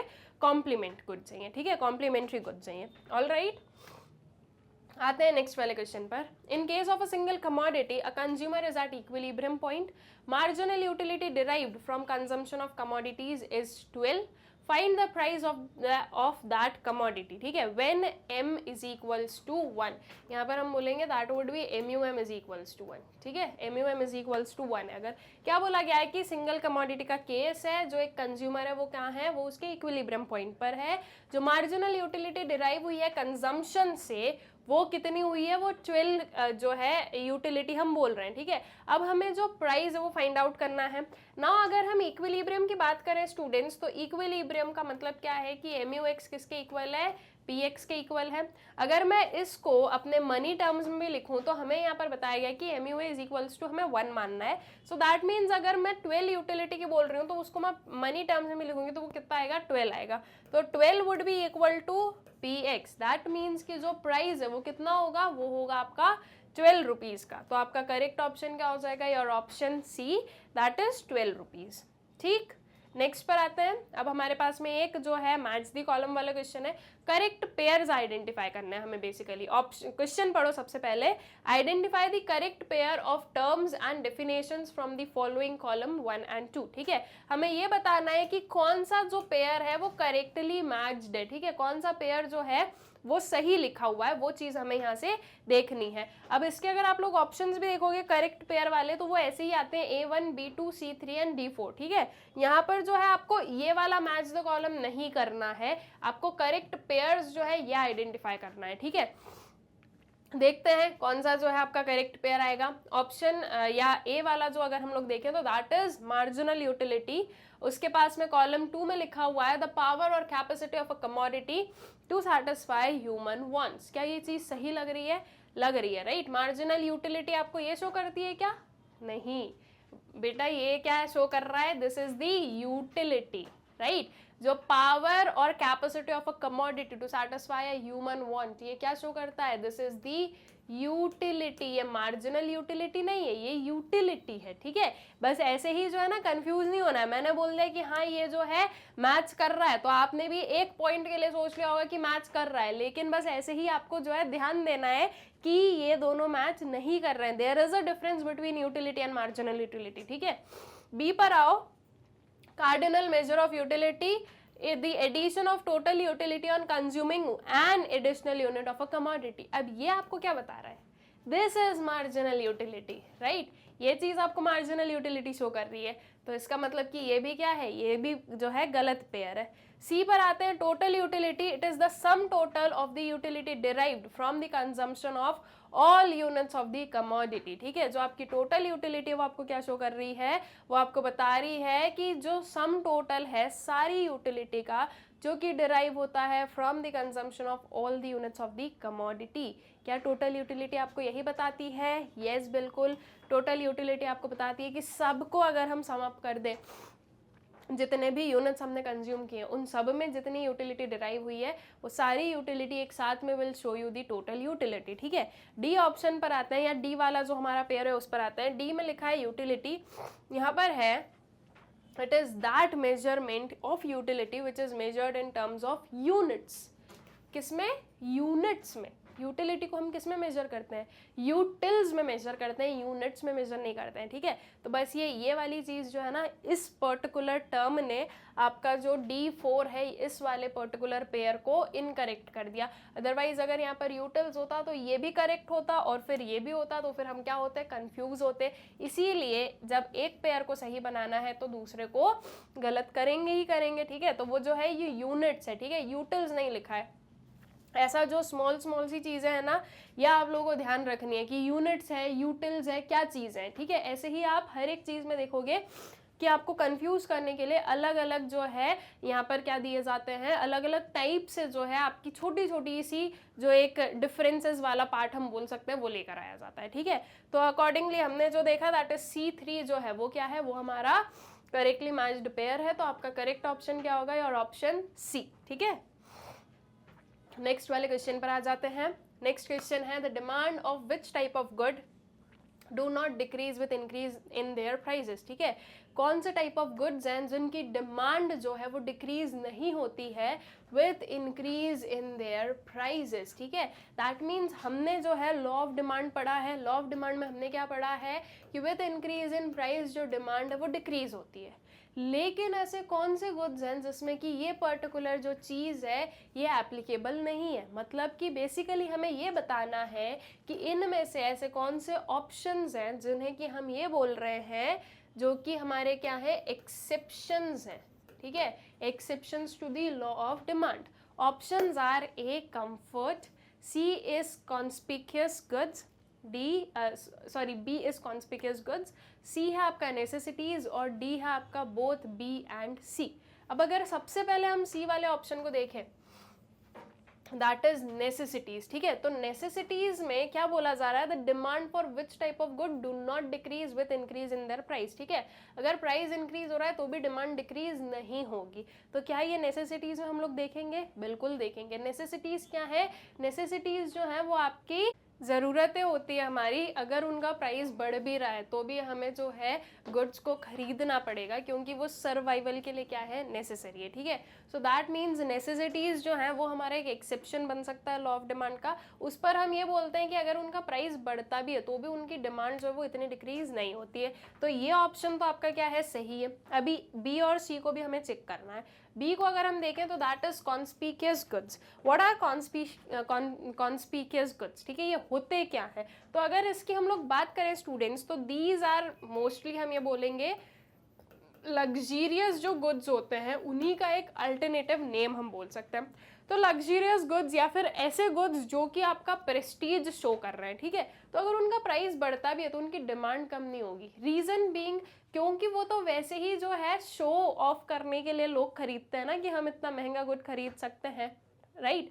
जैसे कि अगर आप सिंपल सा एक बहुत ही छोटा सा एग्जांपल हम लोग देखें तो आईफोन्स जो हैं वो उनका प्राइस बहुत हाई रहता है, लेकिन फिर भी उनकी डिमांड रहती है। ठीक है, क्यों? क्योंकि वो एक काइंड ऑफ क्या हो रहा है, वो एक काइंड ऑफ जो है आपको ये बता रहा है कि हाँ ये हमें प्रेस्टीज शो कर रहा है, या वो एक पर्सन को लगता है कि हाँ ये हमें प्रेस्टीज, ये जो एक प्रेस्टीजियस गुड्स है इससे हमारा जो है स्टैंडर्ड लगेगा, ऐसा वैसा ये सारी चीज़ें। सो अकॉर्डिंगली जो है जो कॉन्स्पीशियस गुड्स होते हैं उन पर भी आपका ये जो पर्टिकुलर चीज़ है कि विद इंक्रीज इन प्राइस उनकी डिमांड डिक्रीज होगी, ये हम नहीं देखते हैं। ठीक है, तो आपका जो ऑप्शन बी है वो भी क्या है, वो भी आपका सही है। ऑप्शन सी भी आपका सही है। ऑप्शन ए पर आओ, दैट इज कंफर्ट। कंफर्ट क्या है? कंफर्ट जो है मतलब जो कंफर्ट से रिलेटेड गुड्स हैं, कि हम अपने जो है कंफर्ट के लिए उन्हें खरीद रहे हैं, तो हम जब भी उनका प्राइस इंक्रीज होता है तो उनकी डिमांड को कम कर देते हैं, ये सोचते हुए कि इनकी जो डिमांड है हम ये बाद में भी कर सकते हैं, इनका जो डिमांड है वो पोस्टपोन किया जा सकता है। सो अकॉर्डिंगली आपका ऑप्शन ए जो है उस पर ये चीज़ एप्लीकेबल नहीं है। तो आपका करेक्ट ऑप्शन क्या होगा? Your option D, that is both B and C, because आपका बी और सी दोनों ही ऑप्शंस क्या है, करेक्ट है। ठीक है, तो आई गेस ये भी चीज़ क्लियर है।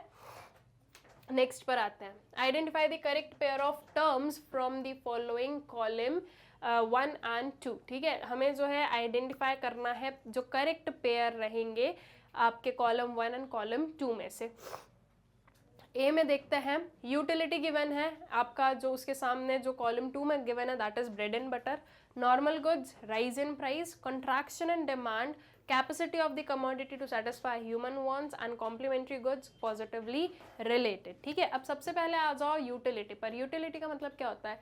यूटिलिटी का मतलब होता है capacity of a commodity to satisfy human wants. ठीक है, तो आपका इससे क्या समझ में आ गया कि A1 गलत है, C3 भी गलत है।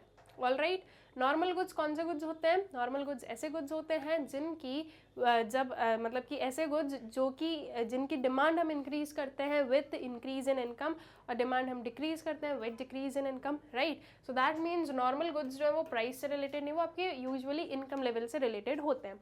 अगर मैं डी वाले ऑप्शन पर आऊँ, that is complementary goods are positively related. ठीक है, जैसे कि ब्रेड एंड बटर है, ये क्या है? ये एक कॉम्प्लीमेंट्री गुड है। ब्रेड और बटर को आप साथ में कंज्यूम करोगे। ठीक है, अब अगर मैं इसी के एग्जाम्पल पे देखूं कि क्या ये पॉजिटिवली रिलेटेड है या नहीं है, तो अगर उस चीज़ को हम चेक करें तो मान लो स्टूडेंट्स, जो ब्रेड की प्राइस है वो क्या हो गई, इंक्रीज हो गई, तो उसकी वजह से जो ब्रेड की डिमांड है वो क्या होगी, वो डिक्रीज हो जाएगी। ठीक है, अब अगर ब्रेड की डिमांड डिक्रीज होगी तो जो बटर की डिमांड है वो भी क्या होगी, डिक्रीज हो जाएगी। रीजन बीइंग कि अब हम ब्रेड को उतना कंज्यूम नहीं कर रहे तो हमें बटर को भी उतना कंज्यूम करने की जरूरत नहीं है। तो आपका जो है ब्रेड और बटर कैसे हैं, आपके पॉजिटिवली रिलेटेड हैं या आपके नेगेटिवली रिलेटेड हैं? तो इसमें हम बोलेंगे कि दीज आर पॉजिटिवली रिलेटेड। ठीक है, तो आपका करेक्ट वाला जो आंसर है वो कौन सा होगा? Your option D, that is जो D4 है। ठीक है, कि अगर एक की डिमांड डिक्रीज होती है तो दूसरे की भी डिमांड डिक्रीज होगी, और अगर एक की डिमांड इंक्रीज होती है तो दूसरे की भी जो डिमांड है वो इंक्रीज होगी। All right, I guess clear हो गया होगा ये। नेक्स्ट पर आते हैं, identify the correct pair of terms from the following column 1 and 2। फिर से जो है हमें आइडेंटिफाई करना है जो करेक्ट पेयर है उसे। ठीक है, देखते हैं क्या गिवन है। ए ऑप्शन है shift in the demand curve, और उसी में अगर हम लोग कॉलम 2 में देखें तो इंक्रीज इन क्वांटिटी डिमांडेड। ठीक है, बी है आपका movement along the demand curve, तो उसके सामने आपके पास में क्या है, increase in price. C is shift in demand curve, decrease in price. D is movement along the demand curve, snob effect. ठीक है, अब आपको क्या बताना है, इसमें से जो आपका करेक्टली मैच्ड पेयर है ये आपको बताना है। ठीक है, देख लेते हैं एक बार कि कौन सा जो है करेक्टली मैच्ड पेयर है। सबसे पहले आते हैं shift in the demand curve पे। Shift in the demand curve, increase in quantity demanded. Shift में इंक्रीज इन क्वांटिटी डिमांडेड होगा या इंक्रीज इन डिमांड होगा, that would be increase in demand. ठीक है, इंक्रीज इन क्वांटिटी डिमांडेड किस में होता है स्टूडेंट्स, वो होता है आपके मूवमेंट में। तो दैट मीन्स कि आपका A1 क्या हो गया, गलत हो गया है। अगर बी वाले पर आए हम लोग, movement along the demand curve, increase in price. ठीक है, जो डिमांड कर्व है उसमें मूवमेंट हो रहा है और उसका वजह है क्या, इंक्रीज इन प्राइस। मूवमेंट किसकी वजह से हम लोग देखते हैं, जो प्राइस है उसमें इंक्रीज या डिक्रीज की वजह से, राइट। सो दैट मीन्स कि जो movement along the demand curve है वो इंक्रीज इन प्राइस की वजह से होगा, बिल्कुल होगा। ठीक है, सी पर आओ, shift in the demand curve, decrease in price. जब हम शिफ्ट की बात करते हैं स्टूडेंट्स, तो जो प्राइस है वो कैसा रहता है, वो सेम रहता है, राइट। वो क्या रहेगा, वो आपका कांस्टेंट रहेगा। तो shift in demand curve, decrease in price, क्या ये चीज़ सही है, बिल्कुल नहीं है। तो ये क्या है, ये आपका गलत पेयर है। And movement along the demand curve किसकी वजह से होता है, चेंज इन प्राइस की वजह से। स्नॉब इफेक्ट भी क्या हो गया, आपका गलत हो गया। तो आपका यहाँ पर करेक्टली मैच्ड पेयर कौन सा होगा, B2 होगा, that is movement along the demand curve, increase in price. ठीक है, तो इसमें जो आपका करेक्ट ऑप्शन है दैट वुड बी और option B. All right, I guess question जो है वो अच्छे से क्लियर हो गया होगा। नेक्स्ट वाले क्वेश्चन पर आते हैं। अब हमारे पास में कुछ असर्शन रीजन बेस्ड क्वेश्चन है, उन्हें हम लोग सॉल्व कर लेते हैं। एंड ऑल्सो सॉरी अगर आप लोग थोड़े बहुत डिस्टर्ब हो रहे हो बिकॉज ऑफ दिस सर्दी, ठीक है, तो वो थोड़ा बहुत आप लोग भी बेयर कर लीजिएगा। तो अब आते हैं किस पर, असर्शन रीजन पे। असर्शन रीजन को हम लोग कैसे सॉल्व करते हैं स्टूडेंट्स, हमें हमेशा से पता है असर्शन रीजन वाले जब भी क्वेश्चन आते हैं तो सबसे पहले हमें क्या आइडेंटिफाई करना है, हमें इंडिविजुअली देखना है कि क्या असर्शन जो है वो ट्रू है या फॉल्स है। वही सेम चीज़ हम लोग रीजन में भी देखेंगे कि क्या ये जो रीजन है ये ट्रू है या फॉल्स है। ठीक है, एक बार हम ट्रू और फॉल्स को आइडेंटिफाई कर देते हैं, उसके बाद में हम जो है अपने आगे की प्रोसेस करते हैं। जस्ट इन केस अगर दोनों ट्रू निकलते हैं तो हम ये चेक करते हैं कि क्या ये रीजन इसका करेक्ट एक्सप्लेनेशन है या नहीं है। ठीक है, अगर है तो option A would be the correct, अगर नहीं है तो option B would be the correct. ठीक है, इसके अलावा ये हो सकता है कि आपका असर्शन ट्रू है, रीजन फॉल्स है, तो in that case your option C would be the correct. And ऐसा हो सकता है कि आपका असर्शन फॉल्स और रीजन ट्रू है, तो ऐसे केस में आपका जो ऑप्शन डी है ये करेक्ट रहेगा। ठीक है, सो अकॉर्डिंगली ये पूरी प्रोसेस रहती है हमारे असर्शन और रीजन बेस्ड क्वेश्चंस को सॉल्व करने की। अब जो है हम लोग देख लेते हैं कि क्या पर्टिकुलर चीज़ें हमारे पास में गिवन है। असर्शन पढ़ेंगे सबसे पहले और हम आइडेंटिफाई करेंगे कि ये ट्रू है या फॉल्स है। So law of diminishing marginal utility states that as more and more units of a commodity are consumed, marginal utility derived from every additional unit must decline. क्या ये आपका law of diminishing marginal utility को correctly explain कर रहा है, या correct जो है ये स्टेटमेंट गिवन है क्या असर्शन में, यस बिल्कुल गिवन है, तो ये क्या है, ये आपका ट्रू हो गया। रीजन पर आओ, when MU is negative TU will be decreasing. ठीक है, जब एमयू नेगेटिव होगा तो टीयू डिक्रीज होगा। अब इस चीज़ को हम लोग ग्राफ से देखें अगर तो प्रॉपरली समझ में आ जाएगा। ये हमारा टीयू हो गया, ये हमारा एमयू हो गया। ठीक है, एमयू को थोड़ा और अच्छे से बना देते हैं, ये एमयू हो गया। तो ये 0 पर है, ये क्या है, ये इसके मैक्सिमम पर है। इसके बाद में हम लोग देख रहे हैं कि टीयू डिक्रीज हो रहा है, तो एमयू क्या है, एमयू जो है वो उसके नेगेटिव पर चला गया है। तो दैट मीन्स कि ये जो गिवन है कि जब एमयू नेगेटिव होगा तब टीयू डिक्रीज होगा, ये सही है, यस ये भी बिल्कुल सही है। ठीक है, अब जब दोनों ही ट्रू निकल जाता है तो हमें क्या देखना है, हमें ये देखना है कि आपका जो रीजन है क्या वो असर्शन को करेक्टली एक्सप्लेन कर रहा है। अब अगर देखा जाए स्टूडेंट्स तो असर्शन आपका लॉ ऑफ डीएमयू के बारे में बात कर रहा है, रीजन आपका बात कर रहा है एमयू और टीयू के रिलेशनशिप के बारे में। ये दोनों जो है ये एक दूसरे से रिलेटेड नहीं है, दैट मीन्स कि आपका जो रीजन है वो आपके असर्शन का रीजन नहीं है। ठीक है, तो हम क्या बोलेंगे कि both assertion and reason are true but reason is not the correct explanation of assertion. That means आपका जो ऑप्शन बी है, that is both assertion and reason are true but reason is not the correct explanation of the assertion। ठीक है, तो option B जो है वो हमारा क्या रहेगा, वो हमारा करेक्ट ऑप्शन रहेगा। फिर आते हैं नेक्स्ट वाले क्वेश्चन पर, फिर से असर्शन रीजन है, देखते हैं इसको सॉल्व करते हैं। असर्शन में गिवन है marginal utility diminishes as the person consumes more unit of a commodity. जो मार्जिनल यूटिलिटी है वो डिमिनिश होती है जैसे जैसे कोई भी कंज्यूमर जो है वो किसी भी कमोडिटी के ज़्यादा यूनिट्स को कंज्यूम करता है। तो क्या ये बात सही है? यस, बिल्कुल सही है। ये जो चीज़ है ये अभी लॉ ऑफ डीएमयू को ही हम जो है थोड़े अलग वे में लिखकर ये चीज़ हमारी सही हो जाती है, ठीक है। रीजन में क्या आ रहा है? Utility derived from each unit of a commodity is less then that of the previous one. क्या ये भी सही है? यस, ये भी बिल्कुल सही है। जो यूटिलिटी डिराइव होती है हर एक यूनिट से वो प्रीवियस वन से कम हो जाती है। यही तो आपका लॉ ऑफ डीएमयू है, राइट। सो आपका असर्शन और रीजन दोनों ही किसके बारे में बात कर रहे हैं? लॉ ऑफ डीएमयू के बारे में बात कर रहे हैं, अलग अलग वे में, है ना। अब आपको ये बताना है कि क्या ये इसका जो है करेक्ट एक्सप्लेनेशन है। तो देखो, मार्जिनल यूटिलिटी डिमिनिश होती है as the person consumes more unit of a commodity, because जो यूटिलिटी डिराइव हो रही है हर एक यूनिट जो कमोडिटी की है उससे वो प्रीवियस वाली से कम है। तो क्या ये जो रीजन है ये आपके असर्शन को करेक्टली एक्सप्लेन कर रहा है? बिल्कुल कर रहा है। मार्जिनल यूटिलिटी आपको हर यूनिट में बताती है, और वहीं जो आपका रीजन है वो आपको क्या बोल रहा है कि ये जो मार्जिनल यूटिलिटी है डिमिनिश क्यों हो रही है? क्योंकि एक पर्सन की जो यूटिलिटी है वो प्रीवियस वाले यूनिट से कम होती जा रही है, इसलिए जो मार्जिनल यूटिलिटी है वो डिमिनिश हो रही है, ठीक है। सो दैट मीन्स कि आपका असर्शन और आपका रीजन दोनों ट्रू है, प्लस आपका जो रीजन है ये आपके असर्शन को करेक्टली एक्सप्लेन भी कर रहा है, ठीक है।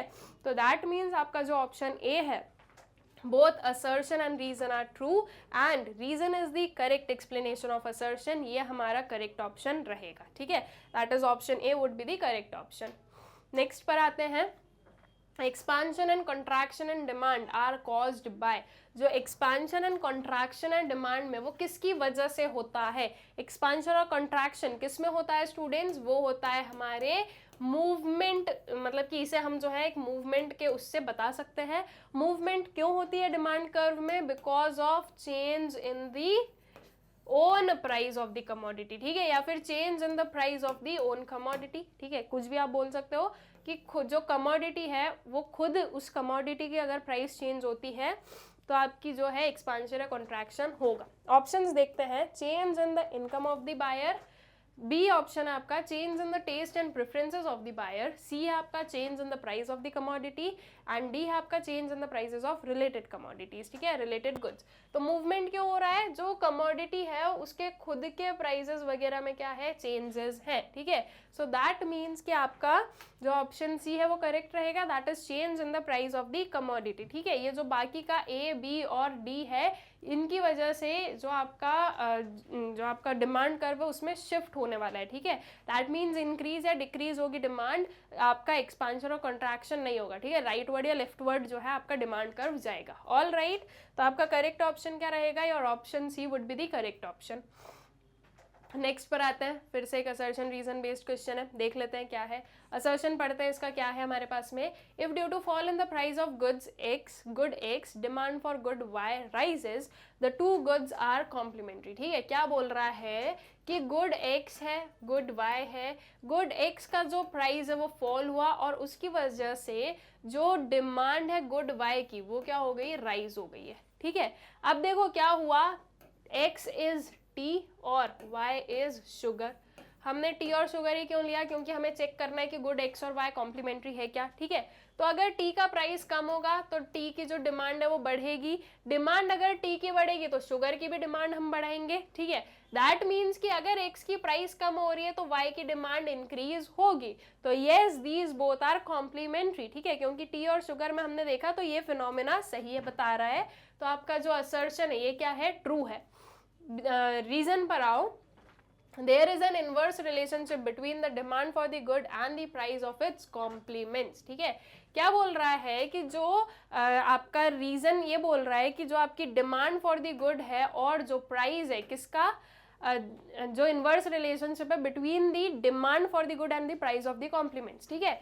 Demand for the goods, not this one, sorry, ये डिमांड फॉर द गुड्स और जो प्राइस है कॉम्प्लीमेंट का, इनके बीच में कैसा रिलेशनशिप है, इनवर्स रिलेशनशिप है। क्या ये बात सही है? With decrease in price demand increase हो रही है, बिल्कुल हो रही है, ठीक है। तो इन दोनों के बीच में क्या है, इनवर्स रिलेशनशिप है। तो आपका जो रीजन है ये क्या है, ये भी आपका ट्रू है। अब क्या ये रीजन आपके असर्शन को करेक्टली एक्सप्लेन कर रहा है? हमने क्यों बोला कि एक्स और वाई जो है वो कॉम्प्लीमेंट है? क्योंकि हमने देखा कि इनके बीच में इनवर्स रिलेशनशिप है, right. So that means we can say कि हमारा करेक्ट ऑप्शन क्या होगा, A1, that is both assertion and reason are true and reason is the correct explanation of the assertion, ठीक है। नेक्स्ट पर आ जाए, फिर से असर्शन रीजन है, देखते हैं क्या गिवन है। असर्शन में गिवन है the demand curve slopes downward because of law of diminishing marginal utility. Reason में लिखा हुआ है more of a product is consumed, the marginal that is additional benefit to the consumer rises, ठीक है। तो ये दोनों चीजें हैं, आपको दो ये चीजें दी गई है आपके असर्शन और रीजन में। दैट इज जो डिमांड कर्व है वो डाउनवर्ड स्लोप हो रहा है because of law of diminishing marginal utility. जो law of diminishing marginal utility है स्टूडेंट्स, वो आपको क्या बताता है कि जैसे जैसे हम ज्यादा कंज्यूम करते हैं हमारी जो यूटिलिटी है वो कम होती जाती है, ठीक है।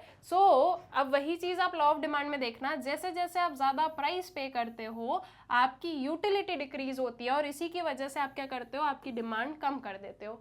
तो यही चीज हम देख रहे हैं कि आपका जो प्राइस है वो राइज होगा तो डिमांड आपकी कम होगी, बिकॉज जब आप ज्यादा प्राइस पे करोगे तो आपकी जो यूटिलिटी डिराइव हो रही है वो कम होती जाती है, ठीक है। सो जो लॉ ऑफ डिमांड है वो डाउनवर्ड इसीलिए स्लोप करता है क्योंकि because of what, law of diminishing marginal utility, ठीक है। तो आपका असर्शन क्या है, ट्रू है।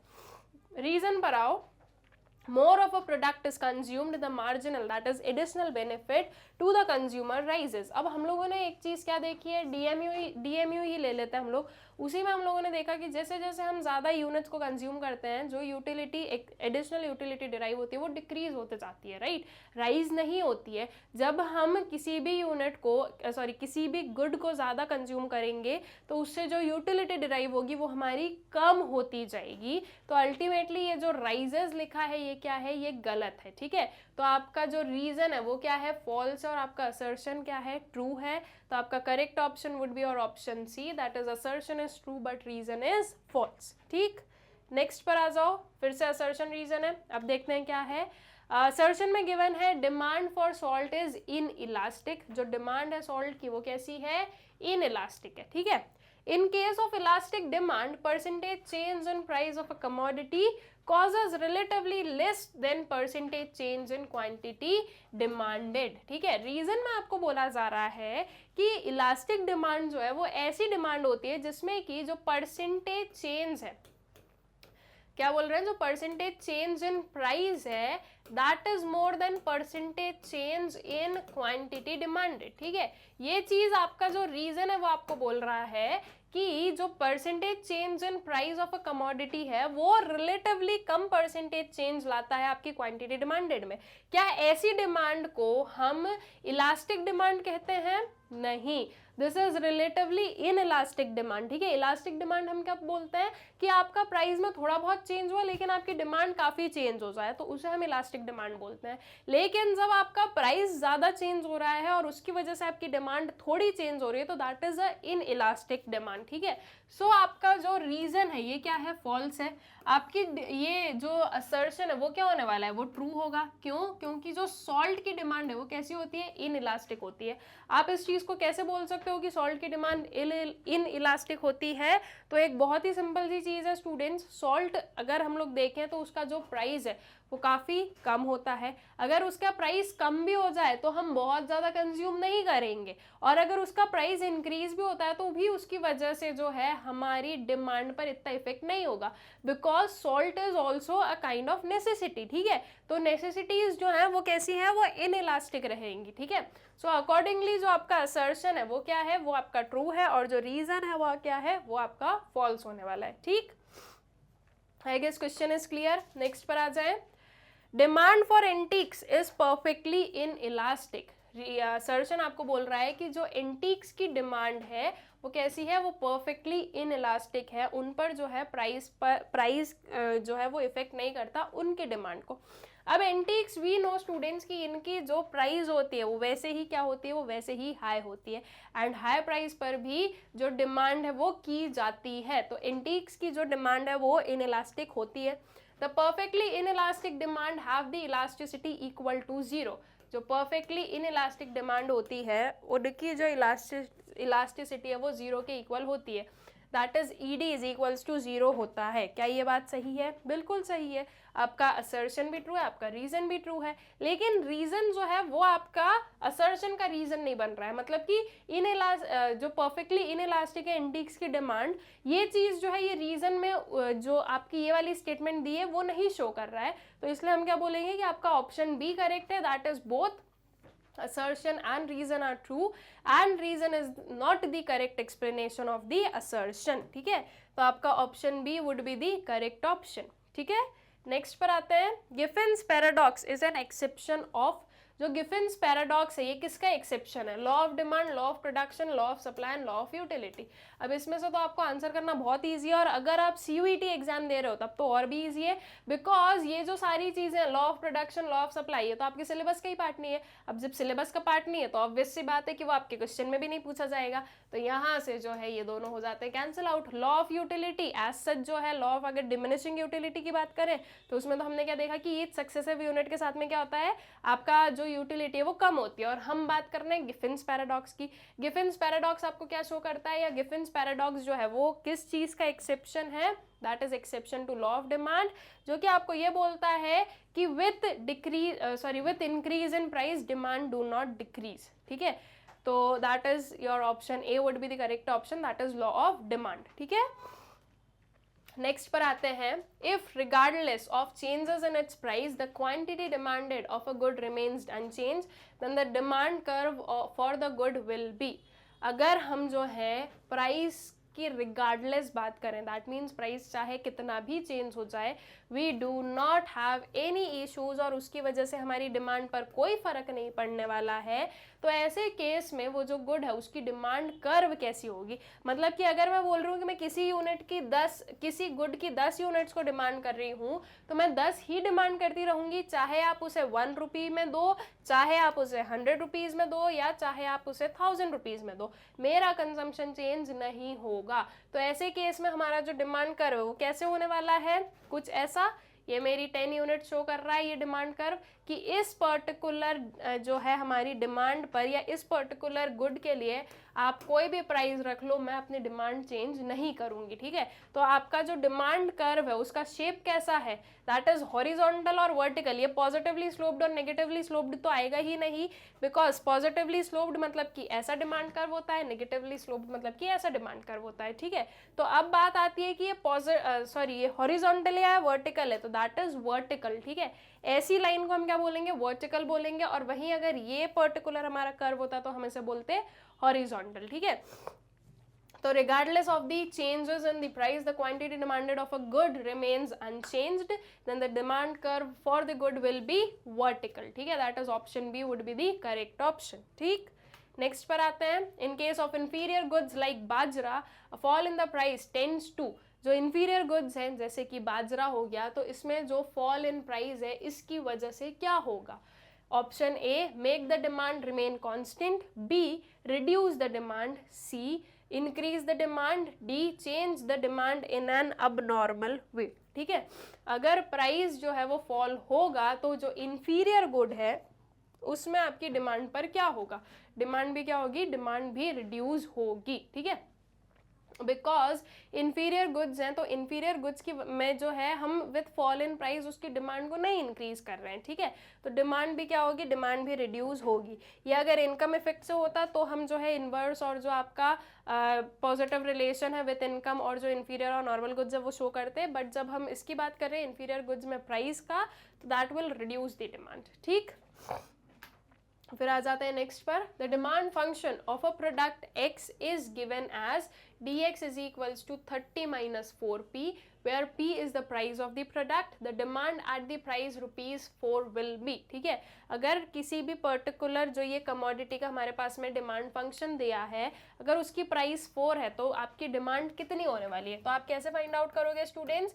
You have dx is equals to 30 minus 4p। अब p की जो वैल्यू आपके पास में कितनी है, 4 है, तो इसे आप सब्सटीट्यूट करो, 30 माइनस 4 इंटू 4 कर दो, दैट वुड बी 30 माइनस 16। ठीक है, तो आपको अब क्या करना है, अब आपको 30 माइनस 16 करना है, तो आपके पास में क्या आ जाएगा, dx आ जाएगा, that would B how much, that would B 14। ठीक है, तो आपका करेक्ट ऑप्शन वुड बी और ऑप्शन सी, दैट इज 14। कैसे फाइंड आउट किया है, आई गेस अच्छे से आप लोगों को क्लियर हो गया है, बहुत ही सिंपल था। डिमांड फंक्शन गिवन है, p का प्राइस हमें गिवन था, दैट इज 4 रुपीज़। हमने जो है p को सब्सटीट्यूट किया 4 से, पूरे इसको सॉल्व किया, तो हमारे पास में जो डिमांड है x की वो मिल गई, दैट इज 14 यूनिट्स की। ठीक है, नेक्स्ट पर आते हैं, if price of the sugar increases the demand for tea will be. अगर शुगर का प्राइस इंक्रीज होता है तो जो डिमांड है टी की उस पर क्या इफेक्ट होगा? टी और शुगर कौन से गुड्स हैं? कॉम्प्लीमेंट्री गुड्स है। ठीक है, अगर शुगर का प्राइस इंक्रीज होता है तो इसकी डिमांड डिक्रीज करेंगे, अल्टीमेटली हम चाय भी कम पियेंगे, क्योंकि अब अगर हमें चाय पीनी है तो वो भी महंगी हो जाएगी क्योंकि उसमें शुगर डलती है, तो demand for tea will also decrease. ठीक है, तो if the price of the sugar increases the demand for tea will fall. ठीक है, या decrease, decrease, increase, not affected, none of the above, correct option would be और option A, that is decrease. हमने ये चीज देखी है, that is demand will fall. ठीक है, फिर चलते हैं आगे। Which of the following commodities will be demanded even if the prices have gone up very high? इनमें से कौन सी commodities है जो कि डिमांड की जाएगी चाहे जो है उनका प्राइस बहुत ही हाई चला जाए? Options are, A luxury, B is status symbol, C is prestige and D is all of the above. अगर देखा जाए स्टूडेंट्स तो ये तीनों ही चीज़ें, इनमें प्राइजेस जो है वो नॉर्मली भी हाई ही रहते हैं, और ये हाई प्राइस जो है वो वही लोग खरीदते हैं जैसे कि शो करना है हमारे पास में ये है वो है, राइट। तो अगर इनका प्राइस हाई जाता भी है, वो तो वैसे ही हाई है, और अगर उसके बाद में भी हाई जाता है तो भी उसकी डिमांड कम नहीं होगी। रीज़न बीइंग कि ये स्टेटस सिंबल जो है आपके गुड्स होते हैं, और इन्हें जो है आपकी जो स्टेटस है वही शो करने के लिए यूजुअली जो है खरीदा जाता है। सो दैट मीन्स कि ये सारे ही जो है आपके सही ऑप्शंस में आएंगे, दैट इज इनमें ये सारी ही कमोडिटीज़ ऐसे हैं जिनकी डिमांड अफेक्ट नहीं होगी अगर उनके प्राइस जो है वो बहुत ही हाई चली जाए तो भी। ठीक है, आई गेस क्लियर है ये क्वेश्चन। नेक्स्ट पर आ जाए, identify the factor which generally keeps the price elasticity of demand for a good low. ठीक है, इनमें से हमें ऐसा फैक्टर आइडेंटिफाई करना है जो कि जनरली जो प्राइस इलास्टिसिटी ऑफ डिमांड है किसी भी गुड की उसे लो रखती है। ठीक है, ऑप्शंस देखते हैं इसके। ए ऑप्शन आपका variety of uses for that good, B is its low price, C close substitutes for that good, and D high proportion of the consumer's income spend on it. ठीक है, question क्या बोल रहा है कि किसी भी अगर पर्टिकुलर गुड की अगर उसकी इलास्टिसिटी कम है तो उसके पीछे का रीज़न क्या हो सकता है? अगर गुड के बहुत सारे यूजेस होंगे स्टूडेंट्स तो उसकी इलास्टिसिटी हाई होगी, राइट, लो नहीं होगी। क्या होगी? हाई, इलास्टिसिटी हाई होगी, क्योंकि अगर बहुत सारे यूजेस हैं तो जैसे ही प्राइस में चेंजेस होगा ना, तो ये यूजेस जो है वेराइटी ऑफ यूजेस, अगर प्राइस कम हो जाता है तो जो ऐसे यूजेस थे जहाँ पर अभी तक हम यूज़ नहीं कर रहे थे because of its high price, अब हम वहाँ पे भी जो है उस गुड का यूज़ करेंगे। अगर उसका प्राइस बढ़ जाता है तो हम सिर्फ जो स्पेसिफिक जो मेन यूज़ है उसी में ही काम लेंगे। तो इसलिए जो है वेराइटी ऑफ यूजेस जो है वो तो इलास्टिसिटी को हाई बनाता है, तो ये चीज़ गलत। इट्स लो प्राइस, अगर कोई कमोडिटी है उसकी प्राइस ऑलरेडी लो है तो उसकी इलास्टिसिटी लो रहेगी, क्योंकि उसकी प्राइस ऑलरेडी लो है। तो अगर उसका प्राइस और कम हो जाता है तो वो आपके लिए बहुत ज़्यादा ये नहीं होगा कि हम उस चीज़ को खरीदें, क्योंकि वो तो ऑलरेडी लो ही चल रहा था, उतना हम अफोर्ड कर पा रहे थे। ठीक है, सो ये जो लो प्राइस है ये आपकी इलास्टिसिटी को क्या रखता है? लो रखता है। क्लोज सब्सटीट्यूट्स फॉर गुड, ये इसकी वजह से तो हाई इलास्टिसिटी रहेगी। अगर क्लोज सब्सटीट्यूट्स हैं तो अगर आपने आपके किसी भी गुड के प्राइस में इंक्रीज हुआ तो उसके सब्सटीट्यूट्स पर लोग चले जाएंगे। ठीक है, तो क्लोज सब्सटीट्यूट्स की वजह से तो इलास्टिसिटी हाई रहती है, चेंज होती रहती है, मतलब कि high proportion of the consumer's income spend on it, ये भी जो है आपकी इलास्टिसिटी को हाई रखता है। क्योंकि अगर हाई प्रपोर्शन लग रहा है हमारा किसी भी पर्टिकुलर गुड पे, हमारी इनकम का हाई प्रपोर्शन अगर यूज हो रहा है, सो दैट क्लियरली मीन्स कि अगर उसकी जो है प्राइस में कोई चेंजेस होता है तो उसकी वजह से हमारी जो परचेजिंग पावर है वो भी चेंज होगी और उसी के हिसाब से हमारी जो डिमांड है वो भी क्या होगी, वो भी चेंज होगी. सो जो factor that will keep the elasticity of demand for a good low would be its low price. ठीक है, तो option B would be the correct option. ठीक है, नेक्स्ट क्वेश्चन पर आते हैं. Identify the coefficient of price elasticity of demand when the percentage increase in the quantity of a good demanded is smaller than the percentage fall in its price. ठीक है, हमें क्या बताना है, हमें बताना है coefficient of the price elasticity of demand जब परसेंटेज इंक्रीज जो है क्वांटिटी ऑफ गुड डिमांडेड में वो क्या है, वो कम है किसमें, परसेंटेज फॉल इन प्राइस से. मतलब कि जो प्राइस में चेंज है वो ज्यादा है और जो डिमांड में चेंज है वो कम है. ठीक है, तो अब ऐसा कब होगा, जब ED इज लेस देन 1 होगा. ठीक है, दैट मीन्स आपका प्राइस ज्यादा चेंज हो रहा है, डिमांड कम चेंज हो रही है. So options are equal to 1, greater than 1, smaller than 1 और 0. तो correct option would be your C option, that is smaller than 1. ठीक है, क्वेश्चन को समझो कि आपकी डिमांड कम चेंज हो रही है, प्राइस ज्यादा चेंज हो रहा है, दैट मीन्स थोड़ा हमें जो है कम इलास्टिक बताना है, तो ED इज लेस देन 1 हम बताएंगे, that is demand is changing less than the change in price. ठीक है, फिर आ जाए नेक्स्ट वाले क्वेश्चन पर. Total utility derived from consumption of commodity will begin to fall. कब जो है टोटल यूटिलिटी जो है वो फॉल होने लगेगी किसी भी पर्टिकुलर कमोडिटी के कंजम्पशन में. ऑप्शंस हैं, ये देखते हैं. With every additional unit consumed, when total utility curve becomes flat, when marginal utility starts falling, when marginal utility becomes negative. ठीक है, क्या बताना है आपको, टोटल यूटिलिटी जो है वो फॉल कब होगा. दैट मीन्स ये कर्व आप देख रहे हो, यहाँ तक आपका टोटल यूटिलिटी इंक्रीज होता है और इस पॉइंट पर फॉल होता है. तो टोटल यूटिलिटी फॉल कब होता है स्टूडेंट्स, जब हमारा जो मार्जिनल यूटिलिटी है वो नेगेटिव बन जाता है तब. राइट, जब आपकी मार्जिनल यूटिलिटी नेगेटिव बनती है तो आपकी जो टोटल यूटिलिटी है वो फॉल होने लगती है. सो इस हिसाब से आपका करेक्ट ऑप्शन कौन सा होगा, your option D, that is when marginal utility becomes negative. ठीक है, अगर मार्जिनल यूटिलिटी का स्टार्ट फॉलिंग वाला फेज बताएं तो वो फॉल तो यहीं से होने लगती है हमारी मार्जिनल यूटिलिटी तो, लेकिन टोटल यूटिलिटी कब फॉल होती है, जब मार्जिनल यूटिलिटी नेगेटिव हो जाती है तब. ठीक है, तो correct option would be your option D. Next वाले क्वेश्चन पर आते हैं. Law of diminishing marginal utility assumes the marginal utility of money to B.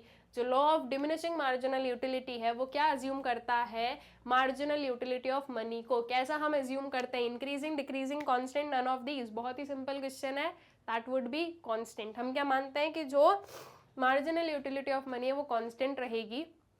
That means जैसे जैसे हमारे पास में कम पैसा बचता है तो वो हमारे लिए डियरर बन जाता है कि नहीं अब तो बस इतना ही बचा है, अब हम खर्च नहीं करेंगे ये वाली चीज़. तो लॉ ऑफ DMU ये बोलता है कि बस यही पर्टिकुलर चीज़ नहीं आनी चाहिए, MUM जो है हमारा कांस्टेंट रहना चाहिए. चाहे आपके पास में 1000 रुपीज़ है या आपके पास में 100 रुपीज़ है, आपका MUM कैसा होना चाहिए, कांस्टेंट होना चाहिए. ठीक है, तो आपका करेक्ट ऑप्शन कौन सा होगा, और option C would be the correct option. Next question पर आता है. यूटिलिटी अप्रोच इज, जो यूटिलिटी अप्रोच है वो क्या कैसी है, cardinal, ordinal, both cardinal and ordinal, none of the above. अब हम लोगों ने देखा है कि जो यूटिलिटी अप्रोच है that can be cardinal and that can be ordinal also. Right, जो यूटिलिटी है वो कार्डिनल ऑर्डिनल दोनों हो सकती है. हमने अपने सिलेबस में सिर्फ कार्डिनल पढ़ा है, इसका मतलब ये नहीं कि हम ऑप्शन ए को करेक्ट बोलेंगे. ठीक है, यूटिलिटी जो है वो कार्डिनल और ऑर्डिनल दोनों हो सकती है, इसलिए आपका करेक्ट ऑप्शन वुड बी और option C, that is both cardinal and ordinal. ठीक है, फिर आते हैं नेक्स्ट पर. Dash curve is a downward sloping curve cutting the X axis. इनमें से कौन सा कर्व है जो कि एक डाउनवर्ड स्लोपिंग कर्व है जो कि एक्स एक्सिस को कट करता है. Marginal utility, total utility, average utility, both A and C. Curve बनाते हैं, यह है आपका टोटल यूटिलिटी का curve, this is your marginal utility का कर्व. ठीक है, थोड़ा सा ऊपर नीचे हो जाए तो उसको इतना कंसिडर मत करना. ये हो गया आपका मार्जिनल यूटिलिटी, ये हो जाएगा आपका AU. ठीक है, एवरेज यूटिलिटी. ऑल राइट, ये हो गया.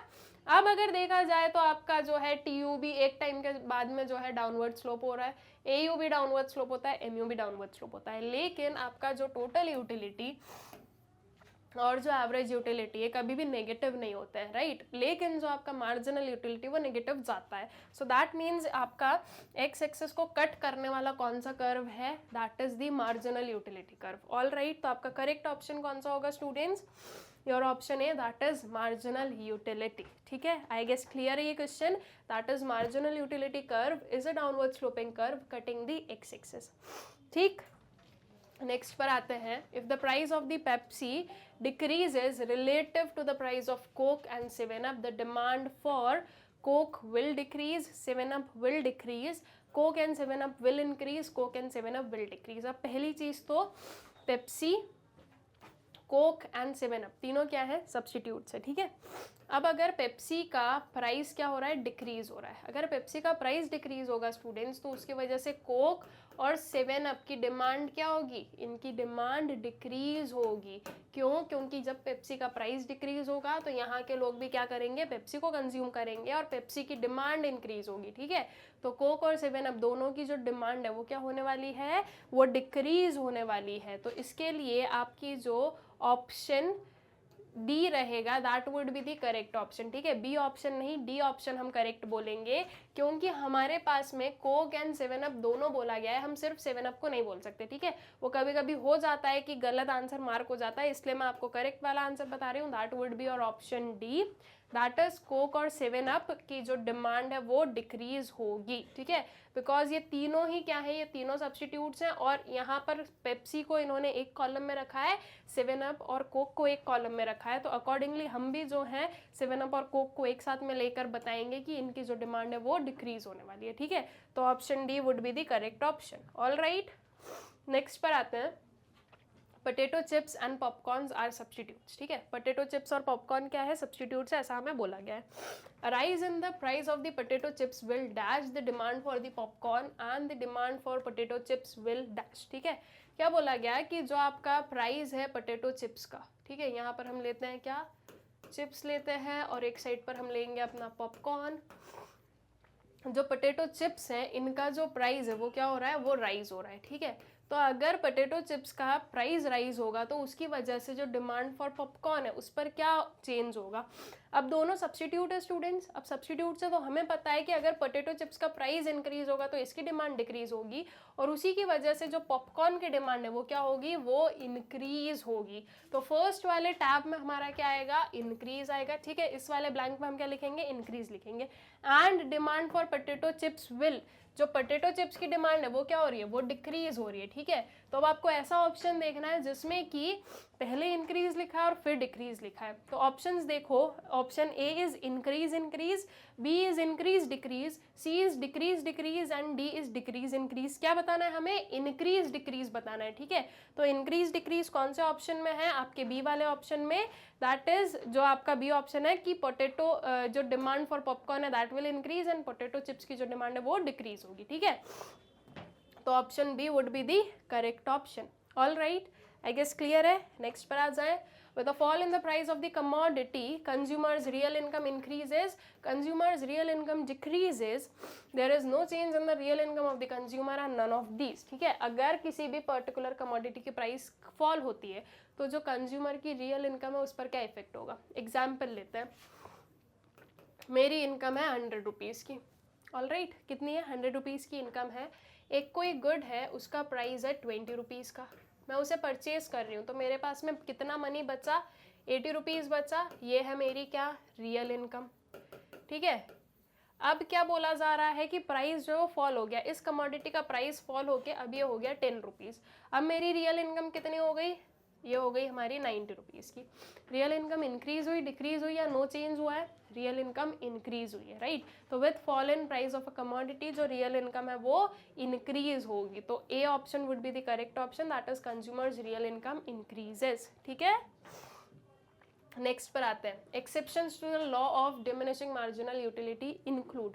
जो law of diminishing marginal utility है उसके जो एक्सेप्शंस हैं, इनमें से क्या चीज़ जो है उनके एक्सेप्शंस का पार्ट बनती है। Reading, money, acquiring knowledge, all of the above. अब law of diminishing marginal utility क्या बोलता है कि जब आप किसी भी पर्टिकुलर चीज़ को अगर ज़्यादा से ज़्यादा कंज्यूम करोगे तो हर एक यूनिट के साथ में आपकी जो यूटिलिटी डिराइव हो रही है वो डिक्रीज होते जाएगी। लेकिन जिसे रीडिंग पसंद है, ठीक है, फॉर द वन जिसे कि बुक्स रीड करना है, कोई भी चीज़ रीड करना पसंद है, तो उसके लिए क्या है कि मुझे और ज़्यादा रीड करना है, मुझे एक और बुक पढ़नी है, मुझे ये भी पढ़ने वो भी पढ़ने, उससे उसे सेटिस्फैक्शन ज़्यादा मिलेगा, ठीक है। तो this is what, this is a hobby. Hobbies जो हैं वो आपके एक्सेप्शंस रहते हैं, किसमें, law of diminishing marginal utility के। मनी भी एक्सेप्शन है, आपके पास में कितना भी मनी आ जाए आप ये नहीं बोलोगे कि नहीं नहीं अब हमें नहीं चाहिए, राइट। जो अंबानी अडानीज है वो भी क्या कर रहे हैं, उन्हें भी मनी और चाहिए। तो दैट मीन्स कि आपके पास में चाहे मनी कितना भी हो, आप जो है आपकी जो यूटिलिटी है उस मनी से डिराइव होने वाली वो कम नहीं होगी। तो ये भी क्या है, ये भी क्या है आपका, ये भी आपका एक एक्सेप्शन रहेगा। एक्वायरिंग नॉलेज, क्या नॉलेज एक्वायर करने से हम थकेंगे? नहीं, हमें तो खुशी होगी ना कि अच्छा हमें ये ज्ञान मिला, हमें ये पता चला, right. So acquiring knowledge is also the exception of law of DMU। तो आपका करेक्ट ऑप्शन क्या होगा, योर ऑप्शन है that is all of the above, ठीक है। आ जाए नेक्स्ट वाले पर। Demand for electric power is elastic because, जो इलेक्ट्रिक पावर है इसकी डिमांड इलास्टिक क्यों है? It is available at a very high price, B it is essential for life, see it has many uses, and D both B and C, ठीक है। अब very high price हम नहीं बोलेंगे क्योंकि यहाँ पर बहुत ही ज़्यादा वेरी ही लिख दिया है, तो अब जो है इलेक्ट्रिसिटी इतना हाई प्राइस पर भी नहीं मिल रहा है। लेकिन अगर मैं बोलूँ तो हाँ, electricity is essential in life. आज की डेट में हम लोग बिना इलेक्ट्रिसिटी के नहीं रह सकते हैं, ठीक है। थोड़ी बहुत देर रह लेंगे फिर हमें ही लगता है भाई कब आएगी इलेक्ट्रिसिटी, कहाँ चली गई, क्या हो गया, इसको फ़ोन किया उसको फ़ोन किया, जो कंट्रोल बोर्ड जब वहाँ पे फ़ोन करोगे आपकी भैया कब तक लाइट आने वाली है, ये सारी चीज़ें, राइट। तो electricity is essential in life.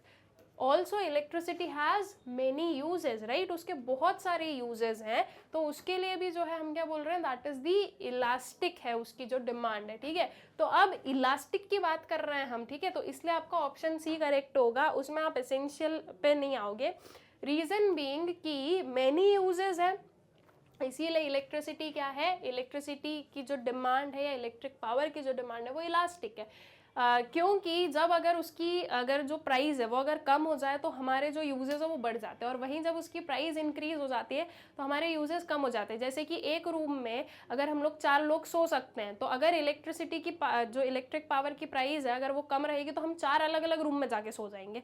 और अगर इसकी प्राइस बढ़ जाती है तो मम्मी बोलेगी चारों के चारों एक ही रूम में सोओगे, एक फैन में सबका काम हो जाएगा, बहुत बिल आ रहा है, राइट। सो दैट मीन्स कि इलेक्ट्रिसिटी जो है उसके बहुत सारे यूजेस हैं, और इसीलिए जो है उसकी जो डिमांड है वो कैसी है, वो इलास्टिक है, ठीक है। असेंशियल जो है लाइफ में उसकी वजह से इलास्टिक नहीं बोलेंगे। असेंशियल तो अगर हम बोलेंगे तो वो इनइलास्टिक पे चला जाएगा कि अगर प्राइस बढ़ेगा भी तो भी हम क्या करेंगे, तो भी हम जो है कंज्यूम तो करेंगे ही उसी को। तो बस यही चीज़ है कि मैंने आपको बी वाला एक्सप्लेन किया, तो आप ये मान के बैठ सकते थे कि हमारा जो ऑप्शन डी है ये करेक्ट होगा, लेकिन ऐसा नहीं करना है आपको। वहीं पर जो है ये एनालिसिस करना है कि इलास्टिक की बात कर रहे हैं तो इलास्टिक होने के पीछे के जो है कौन सा पर्टिकुलर आपका ऑप्शन है जो कि उसे सपोर्ट करने वाला है, ठीक है। तो आपका जो ऑप्शन सी है that would be the correct option, that is it has many uses. Next वाले पर आते हैं। Demand of a commodity depends upon, जो डिमांड है कमोडिटी वो किस पर डिपेंड करती है, price, income, price of related goods, all of these. क्या ये सारी ही चीज़ों पर डिमांड डिपेंड करती है? बिल्कुल करती है, राइट। जो खुद का प्राइस है, जो इनकम है कंज्यूमर की, और जो रिलेटेड गुड्स के प्राइसेस है, सारी ही चीज़ें जो है ये फैक्टर्स बनता है आपके डिमांड के। तो अल्टीमेटली आपका correct option would be all of these, ठीक। नेक्स्ट वाला देखते हैं। इन case of a straight line demand curve meeting the 2 axes, the price elasticity of demand at the midpoint of the line would be। आपको बोला गया एक straight line है आपकी, ठीक है। अब स्ट्रेट लाइन तो मेरी ऐसे भी बन सकती है, ऐसे भी बन सकती है, और ऐसे भी बन सकती है। अब कौन सी स्ट्रेट लाइन है ये हमें आइडेंटिफाई करना है। तो आपको इसलिए बोला गया है मीटिंग द 2 axes, ठीक है, दोनों ही एक्सेस पर मीट कर रही है। अब सबसे पहले अगर हम हॉरिजॉन्टल वाली लाइन देखें तो ये सिर्फ और सिर्फ y एक्सेस पर मीट करेगी, x एक्सेस पर मीट नहीं करेगी। तो दैट मीन्स कि इस लाइन की हम बात नहीं कर रहे हैं। अगर मैं इस लाइन की बात करूं तो ये सिर्फ x एक्सेस पर मीट करेगी, y एक्सेस पर मीट नहीं करेगी, तो इसकी भी हम बात नहीं कर रहे हैं। वहीं अगर मैं इस लाइन की बात करूं तो ये आपके y एक्सेस पर भी मीट की, ये आपके x एक्सेस पर भी मीट की। सो दैट मीन्स हम लोग इस पर्टिकुलर स्लोप की बात कर रहे हैं, ठीक है। अब इसमें बोला गया है कि जो प्राइस इलास्टिसिटी ऑफ डिमांड है at the mid point of the line, ठीक है, ये मिड पॉइंट पर, ये कौन सा मेथड आ गया है, this is your geometric method, ठीक है। ज्योमेट्रिक मेथड में ये चीज़ हम लोगों ने पढ़ी, मिड पॉइंट पर इतना रहेगा, एक्सिस वाई एक्सिस पर इतना रहेगा, एक्स एक्सिस पर इतना रहेगा, और ये जो मिडल वाला पार्ट है उसमें इतनी इतनी इलास्टिसिटी रहती है, ठीक है। तो जो मिड पॉइंट है वहाँ पर आपकी इलास्टिसिटी कितनी होने वाली है? Options are 0, 1, 1.5 and 2, that would be 1, right. जो मिड पॉइंट है ऐसी स्लोप में, दैट उसमें जो हमारी इलास्टिसिटी होती है वो 1 के इक्वल होती है, जो कि आपको शो कर रहा है यूनिटरी इलास्टिक डिमांड, ठीक है। आते हैं नेक्स्ट वाले क्वेश्चन पर। In accordance with the relationship between total utility and marginal utility when mu is negative then TU increases, TU decreases, TU remains constant and TU becomes 0। इसी type के जो है 2-3 क्वेश्चन अलग अलग फ्रेम, अलग अलग वर्ड्स में फ्रेम किए हुए हम लोगों ने देख लिए हैं। आई गेस आप लोग को इसका आंसर अच्छे से पता होगा कि जब mu नेगेटिव है तो जो TU है वो कैसा होगा? TU विल बी डिक्रीजिंग, ठीक है। तो TU decreases, that is your option B would be the correct option. All right, I guess ये सारे जो क्वेश्चन हैं हमारे for are this one unit consumers behaviour and demand, ये आप लोगों को अच्छे से क्लियर हो गए हैं। विद दिस हम लोग इस पर्टिकुलर वीडियो के एंड पर आते हैं and thank you very much for bearing with me. आज की जो भी मतलब कि इस वीडियो में जो थोड़ा बहुत आप लोगों ने अप एंड डाउन देखे होंगे, बिकॉज ये जो मेरी सर्दी वगैरह हो रखी है उसकी वजह से, तो thank you for that and I hope so कि आप लोगों को जो है ये जो पूरा हमारे जो वेरियस हमारे प्रैक्टिस क्वेश्चंस थे ये अच्छे से क्लियर आउट हो गए होंगे, ठीक है। नाउ स्टूडेंट्स, इस पर्टिकुलर वीडियो को एंड करने से पहले एक बहुत ही इंपॉर्टेंट इन्फॉर्मेशन है, वो 2 minute, not 2 minute also 1 minute में ही मैं कंप्लीट कर दूंगी, उसे आप ज़रूर सुनते जाएँ। दैट इज़ ये जो सारे वीडियोज़ हैं ये आप लोगों को मैग्नेट ब्रेन्स प्रोवाइड करता है बिल्कुल free of cost and quality education के साथ में। ये जो हमारे वेरियस वीडियोज़ हैं K-12 सेक्शन के और जो कॉम्पिटिटिव्स हैं उनके, ये आप लोग यूट्यूब पर सर्च कर सकते हो, मिल जाएंगे। वहाँ पर मिलने में अगर प्रॉब्लम हो तो आप लोग हमारी जो ऑफिशियल वेबसाइट है www.magnetbrains.com, वहाँ पर भी जाकर जो है इन वीडियोस को एक्सेस कर सकते हैं। ऑल्सो स्टूडेंट्स, अब मैग्नेट ब्रेन्स आप लोगों के लिए जो है बुक्स भी लेकर आए हैं। दैट इज़ मैग्नेट ब्रेन्स आप लोगों को वेरियस सब्जेक्ट्स की बुक्स भी प्रोवाइड करेंगी अकॉर्डिंग टू योर रिक्वायरमेंट।